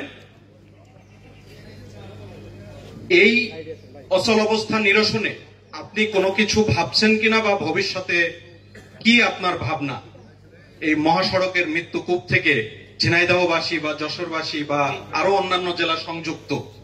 এটাই আমার প্রশ্ন স্যার। আচ্ছা, ঠিক আছে, এটা আপনার প্রশ্ন। ধন্যবাদ ইঞ্জিনিয়ার সাহেব, বসুন আপনি। বিসমিল্লাহির রহমানির রহিম। ঝিনাইদহ, নড়াইল এবং যশোর জেলায় আজকের এই কর্মশালায় উপস্থিত সকল সহকর্মীবৃন্দ, আসসালামু আলাইকুম। আমাদের ইঞ্জিনিয়ার মোমিন সাহেব ঝিনাইদহ থেকে একটি প্রশ্ন করেছেন যে আপনাদের যে মহাসড়কটি আছে এটির বেশ ত্রাহি অবস্থা খুব সম্ভব। আমি দেখিনি, বহু বছর দেশে যাওয়ার সৌভাগ্য আমার হয়নি। তবে এর ভিতরে বিভিন্ন নেতা কর্মী সহ বিভিন্ন মানুষের সাথে যখন কথা হয়েছে, শুধু ঝিনাইদহ মহাসড়ক নয়, খুব সম্ভবত বাংলাদেশের বহু মহাসড়কগুলোরই বেশ ত্রাহি অবস্থা। 2-3 দিন আগে একজন মানুষের সাথে কথা বলছিলাম, উনি ঢাকা থেকে এসেছেন কয়েকদিন আগে। ঢাকা শহরে, ওই যে নিউজে যখন দেখি ঢাকা শহরের বিভিন্ন বিষয় নিয়ে আলাপ করছিলাম, তখন বলেন ঢাকা খোদ রাজধানীতেও বিভিন্ন সড়ক ভাঙাচোরা ত্রাহি অবস্থা। দেখুন, এটা শুধু ঝিনাইদহের বিষয় না, এটি সমগ্র বাংলাদেশের বিষয়, মানুষের চলাচলের বিষয়। আমাদের যে 31 দফা, আমরা বিএনপি সহ সকল গণতান্ত্রিক রাজনৈতিক দলগুলো একত্রিত হয়ে যে 31 দফা আমরা উপস্থাপন করেছি, এখানে একটি কথা লেখা আছে রাষ্ট্র কাঠামো মেরামত। রাষ্ট্র কাঠামো মেরামত প্রথমে লেখা আছে, আপনারা পেয়েছেন প্রত্যেকে এই বইটি। কাজে রাষ্ট্র কাঠামো মেরামত বলতে তার ভিতরে ঝিনাইদহ সহ বাংলাদেশের যতগুলো মহাসড়ক আছে যেগুলো খুব জরুরি, সেগুলোকে নিশ্চয়ই আমরা প্রায়োরিটি বেসিসে সংস্কারের ব্যবস্থা অবশ্যই করা হবে। আমরা সেই সুযোগ পেলে নিশ্চয়ই সেটি থাকবে। ধন্যবাদ। এ পর্যায়ে প্রশ্ন করার আহ্বান জানাচ্ছি আনোয়ারুল ইসলাম বাদশাহ, সহসভাপতি ঝিনাইদহ জেলা বিএনপি।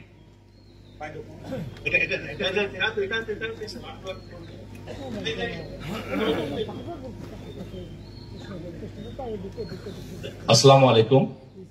ওয়ালাইকুম সালাম। আমি আনোয়ারুল ইসলাম বাদশাহ, সহসভাপতি ঝিনাইদহ জেলা বিএনপি। জি, আমরা ঝিনাইদহ জেলা একটু 1 মিনিট প্লিজ। মঞ্চে যারা আছেন, যারা অনুষ্ঠানটি পরিচালনা করছেন, আপনাদের কাছে অনুরোধ থাকবে, যেমন আমাদের আনোয়ারুল ইসলাম বাদশাহ জেলা কমিটিতে যেহেতু আছেন, ওনার সাথে মাঝে সাঝে আমার কথা বলার সুযোগ হয়েছে বিভিন্ন অনুষ্ঠানে। আমার থানা বা উপজেলা পর্যায় থেকে যে সকল নেতৃবৃন্দ এসছেন, দয়া করে সেখান থেকে সুযোগ দেবেন প্রশ্ন উত্তরের। ধন্যবাদ। জি, বাদশাহ বলেন। আমি বলতে চাচ্ছি যে ঝিনাইদহ জেলা খাদ্য উৎপাদক একটি জেলা। এখানে বিশেষ করে ধান, পান, আমাদের খাদ্যশস্য উদ্বৃত্ত একটি জেলা। এখানে কোন সরকারই আমাদের এদিকে নজর দেন নাই। বিশেষ করে আমাদের এখানে কৃষকের জন্য কোল্ড স্টোরেজ দরকার। আমাদের জেলাতে সরকারি কোনো কোল্ড স্টোরেজ নাই। তো আপনার কোনো পরিকল্পনা আমাদের সরকারের আছে কিনা আগামীতে আমাদের এই কৃষককে বা আমাদের ঝিনাইদহ জেলাকে এই সরকারি ভাবে কোল্ড স্টোরেজ সহ অন্যান্য সুবিধা দেওয়া যায় কিনা? দেখুন, আপনি যেই সমস্যাটার কথা বললেন, বসেন, আপনি যে সমস্যাটির কথা আপনি বললেন, এই সমস্যাটি শুধু ঝিনাইদহে না, বাংলাদেশের বিভিন্ন জায়গায় বিভিন্ন রকমের ফসল হয়। বিশেষ করে শীতকালে অনেক শাকসবজি যেগুলো হয়, যেগুলো আরো কিছুদিন মানুষ খেতে পারত, কিন্তু কোল্ড স্টোরেজ জাতীয় এরকম কিছু না থাকার কারণে অনেক সময় আমরা দেখেছি, যেমন এখন বোধহয় ফুলকপি বা বাঁধাকপির দাম খুব পড়ে গিয়েছে, এবং বিভিন্ন জায়গায় কৃষকরা দামটা না পাওয়ার কারণে গরু ছাগলকে দিয়ে দিচ্ছে, গোখাদ্য হিসেবে এটি ব্যবহার হচ্ছে। কয়েকদিন আগেও বোধহয় বেশ দাম ছিল। এরকম আমরা দেখেছি অন্যান্য প্রোডাক্টের ক্ষেত্রে এরকম ব্যবস্থা হয়ে থাকে। যেটি আমাদের চিন্তা আছে, আমাদের পরিকল্পনা বা চিন্তার মধ্যে আছে, যে এই এরিয়াগুলোকে লোকেট করা এবং সমবায়ের ভিত্তিতে চেষ্টা করা, যে ছোট ছোট, এখন আমি জানি না আপনার ধারণা আছে কিনা, ছোট ছোট কোল্ড স্টোরেজ পাওয়া যায়, কিন্তু যেগুলা মোবাইল কোল্ড স্টোরেজ আপনি বলতে পারেন, বড় কন্টেনার বা বড় ট্রাকে করে যেটাকে উঠিয়ে নিয়ে চলে যাওয়া যায়, এবং বিদ্যুৎ লাগে না, অনেকগুলো আছে মোটামুটি ভাবে সোলার দিয়ে চালানো সম্ভব হয়। তো কোঅপারেটিভের মাধ্যমে হয়তো আমরা এইরকম একটি চিন্তা আছে, যে কোঅপারেটিভের মাধ্যমে আমরা হয়তো এরকম বিভিন্ন জায়গায় যেখানে এই ধরনের ফসল হয়, যে কৃষকরা অন্তত আরো 2-3 সপ্তাহ যাতে এটিকে কোল্ড স্টোরেজে রেখে যেই সময় এটার উৎপাদন হবে না জমিতে, সেই তারপর থেকে 2-3 সপ্তাহ অন্তত সেটাকে যাতে প্রিজার্ভ করে রাখা যায়, যাতে কৃষক এবং ক্রেতা উভয়ই যাতে এটার একটা সুবিধা পেতে পারে। এইটি পরিকল্পনা আমাদের আছে। ধন্যবাদ। যশোর নরাল ধন্যবাদ মাননীয় চেয়ারম্যান। এখন আমাদের প্রশ্ন করবেন সুলতানুজ্জামান সেলিম, লোহাগড়া বিএনপির বিপ্লবী সাধারণ সম্পাদক। সুলতানুজ্জামান সেলিম, মাইক নিয়ে যান। সুলতানুজ্জামান সেলিম,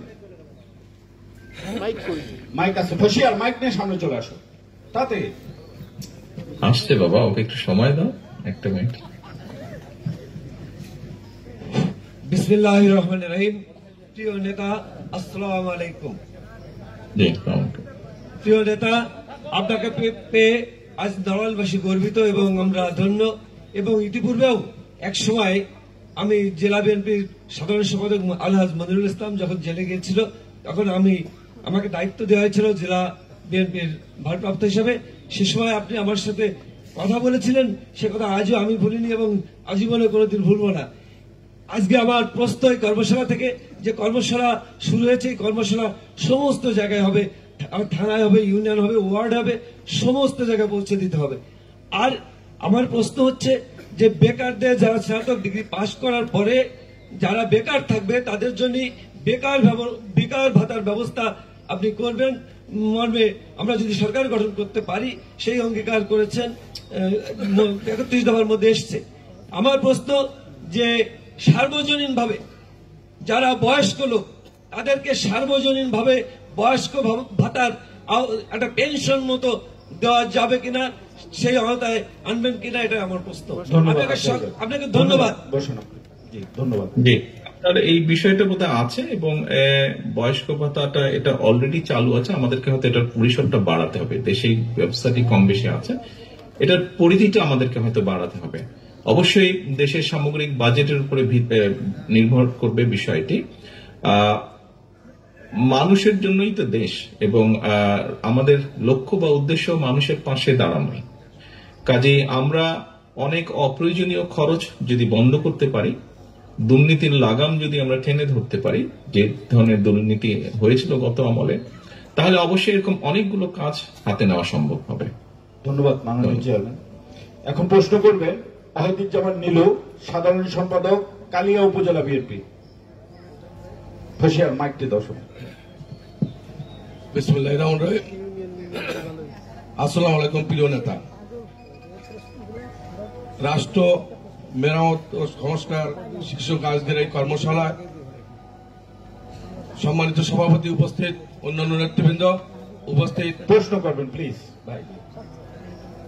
প্রিয় নেতা, আমার এই রাষ্ট্রীয় যে মেরামতের যে দফাগুলো আমি দেখেছি, তো এখানে একটা বিষয় আমি সুস্পষ্টভাবে উল্লেখ করা যায় কিনা, জুলাই আগস্টের ছাত্র জনতার যে মূল চেতনা, সেখানে মেধার ভিত্তিতে নিয়োগ এবং চাকরিতে যে বয়সের সীমা এটা বৃদ্ধিকরণ, এখানে যদিও মেধার কথা অনেক জায়গায় আছে, কিন্তু আমি এই মূল চেতনা যেহেতু ওই জুলাই আগস্টের এবং এটা এখন আমাদের এই আন্দোলনটা দেশের সবাই স্মরণ করছে, সে কারণে সুস্পষ্টভাবে আমাদের এই রাষ্ট্রীয় মেরামতের এখানে এই বিষয়টা অন্তর্ভুক্ত করা যায় কিনা, প্রিয় নেতা, এটা আপনার কাছে আমার প্রশ্ন। পরবর্তী জি, আপনি বোধহয় খুব সম্ভব যে কোনো কারণে হোক লক্ষ্য করেননি, এই যে কোটা নিয়ে যে বিষয়টি শুরু হলো, আমরা কিন্তু আমি নিজে 2014 সালে কিন্তু একটি অনুষ্ঠানে যুক্তরাজ্যে, তখন ইউকেতে একটি অনুষ্ঠানে, দলের একটি অনুষ্ঠানে আমি বলেছিলাম যে আমি মনে করি যে কোটা শতকরা 5 ভাগের বেশি হওয়া প্রয়োজন না। 2014 সালে এই কথাটি বলেছিলাম এবং সর্বোচ্চই মেধাকেই প্রাধান্য দেওয়া উচিত। কত এই স্বৈরাচারী সরকারের আমলে আমরা কি দেখেছি, শুধুমাত্র নিজের লোক হিসাবে বিভিন্ন জায়গায় যাদেরকে দায়িত্ব দেওয়া হয়েছিল আমরা দেখেছি মেধাকে প্রাধান্য দেওয়া হয়নি, তার ফলে যেটা হয়েছে সব প্রতিষ্ঠান, রাষ্ট্রের সকল প্রতিষ্ঠান নষ্ট হয়ে গিয়েছিল। কাজেই প্রিয় সহকর্মী, আমাদেরকে যদি প্রকৃতভাবে দেশকে মেরামত করতে হয়, রাষ্ট্র কাঠামোকে মেরামত করতে হয়, সামনে এগিয়ে নিয়ে যেতে হয়, মেধার কোনো বিকল্প নেই, এটি দিতেই হবে। আপনার এবং আমাদের সকলের সার্ভাইভেলের জন্য অস্তিত্ব রক্ষার জন্যই যারা মেধাবী তাদেরকে প্রাধান্য দিতে হবে। এর সাথে কম্প্রোমাইজ করলে আমরা নিজেরা ক্ষতিগ্রস্ত হব। ধন্যবাদ মাননীয় চেয়ারম্যান। যশোর, এ পর্যায়ে আমি প্রশ্ন করার জন্য অনুরোধ জানাচ্ছি ডাক্তার মোহাম্মদ ফারুক এহতেসাম পরাগ। জি, এই মাইক। ড্যাবের, উনি যশোরের আমাদের নেতা, মেডিকেল অ্যাসোসিয়েশনের। আসসালামু আলাইকুম। প্রিয় নেতাকে অভিবাদন। আমরা গর্ববোধ করছি আপনার উপস্থিতিতে আমাদের কিছু প্রস্তাবনা পেশ করার জন্য। আপনাকে ধন্যবাদ এই ধরনের সুন্দর আয়োজনের জন্য। আমার প্রস্তাবনা, আমাদের যে অর্থনৈতিক সংস্কার সামনের দিনে আমাদেরকে ফেস করতে হবে, সেখানে আমাদের একটি অবহেলিত খাত আছে, পর্যটন খাত। আমরা এখানে যে কর্মশালা আয়োজন হয়েছে, এখানে আমরা পর্যটন খাত সম্পর্কে ওইভাবে আমরা আলোকপাত দেখিনি।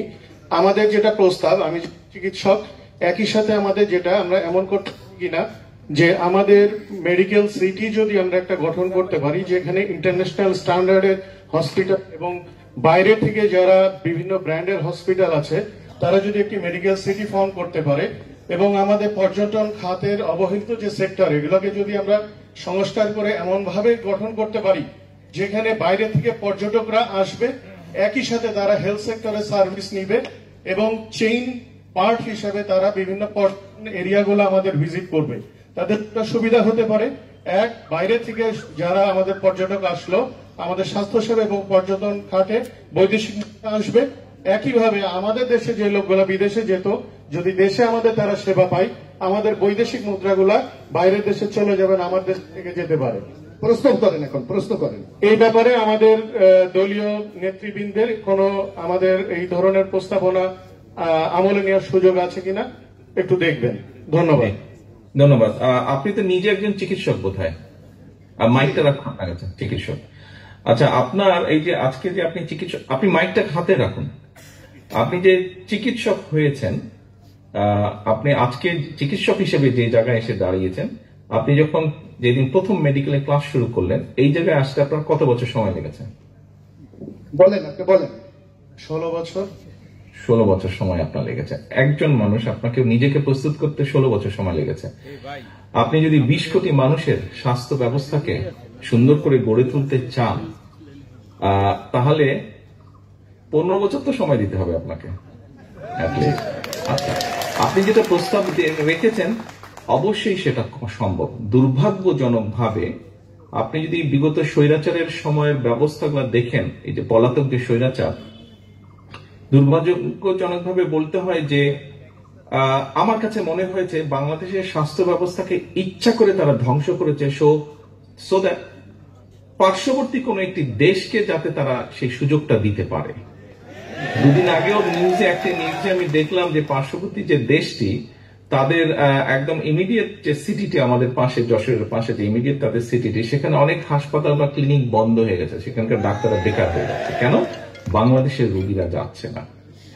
সো আপনার দেখুন, এই যে এই বিশাল সংখ্যক বাংলাদেশি মানুষ যাদেরকে চিকিৎসা দেওয়া হতো না, বঞ্চিত, অর্থাৎ অর্থনৈতিকভাবে যারা সামান্য একটু এফোর্ড করতে পারতো তারা চলে যেতেন ওখানে গিয়ে। স্বাভাবিক, মানুষ তো চিকিৎসা নিতে হবে মানুষকে, ওখানে চলে যেতেন, তারা চিকিৎসা নিতেন। বাংলাদেশের স্বাস্থ্য ব্যবস্থাকে ইচ্ছা করে ধ্বংস করা হয়েছে। শুধু আপনি যেটা বললেন সঠিকই বলেছেন, শুধু যে চিকিৎসা ব্যবস্থা ধ্বংস করা হচ্ছে তা না, এই যে মানুষগুলো চিকিৎসা নিতে যাচ্ছে, কি হিউজ পরিমাণ আমাদের প্রবাসীরা এবং আমাদের এক্সপোর্ট যারা করেন, তারা যে কষ্ট করে ফরেন কারেন্সি আর্ন করছেন,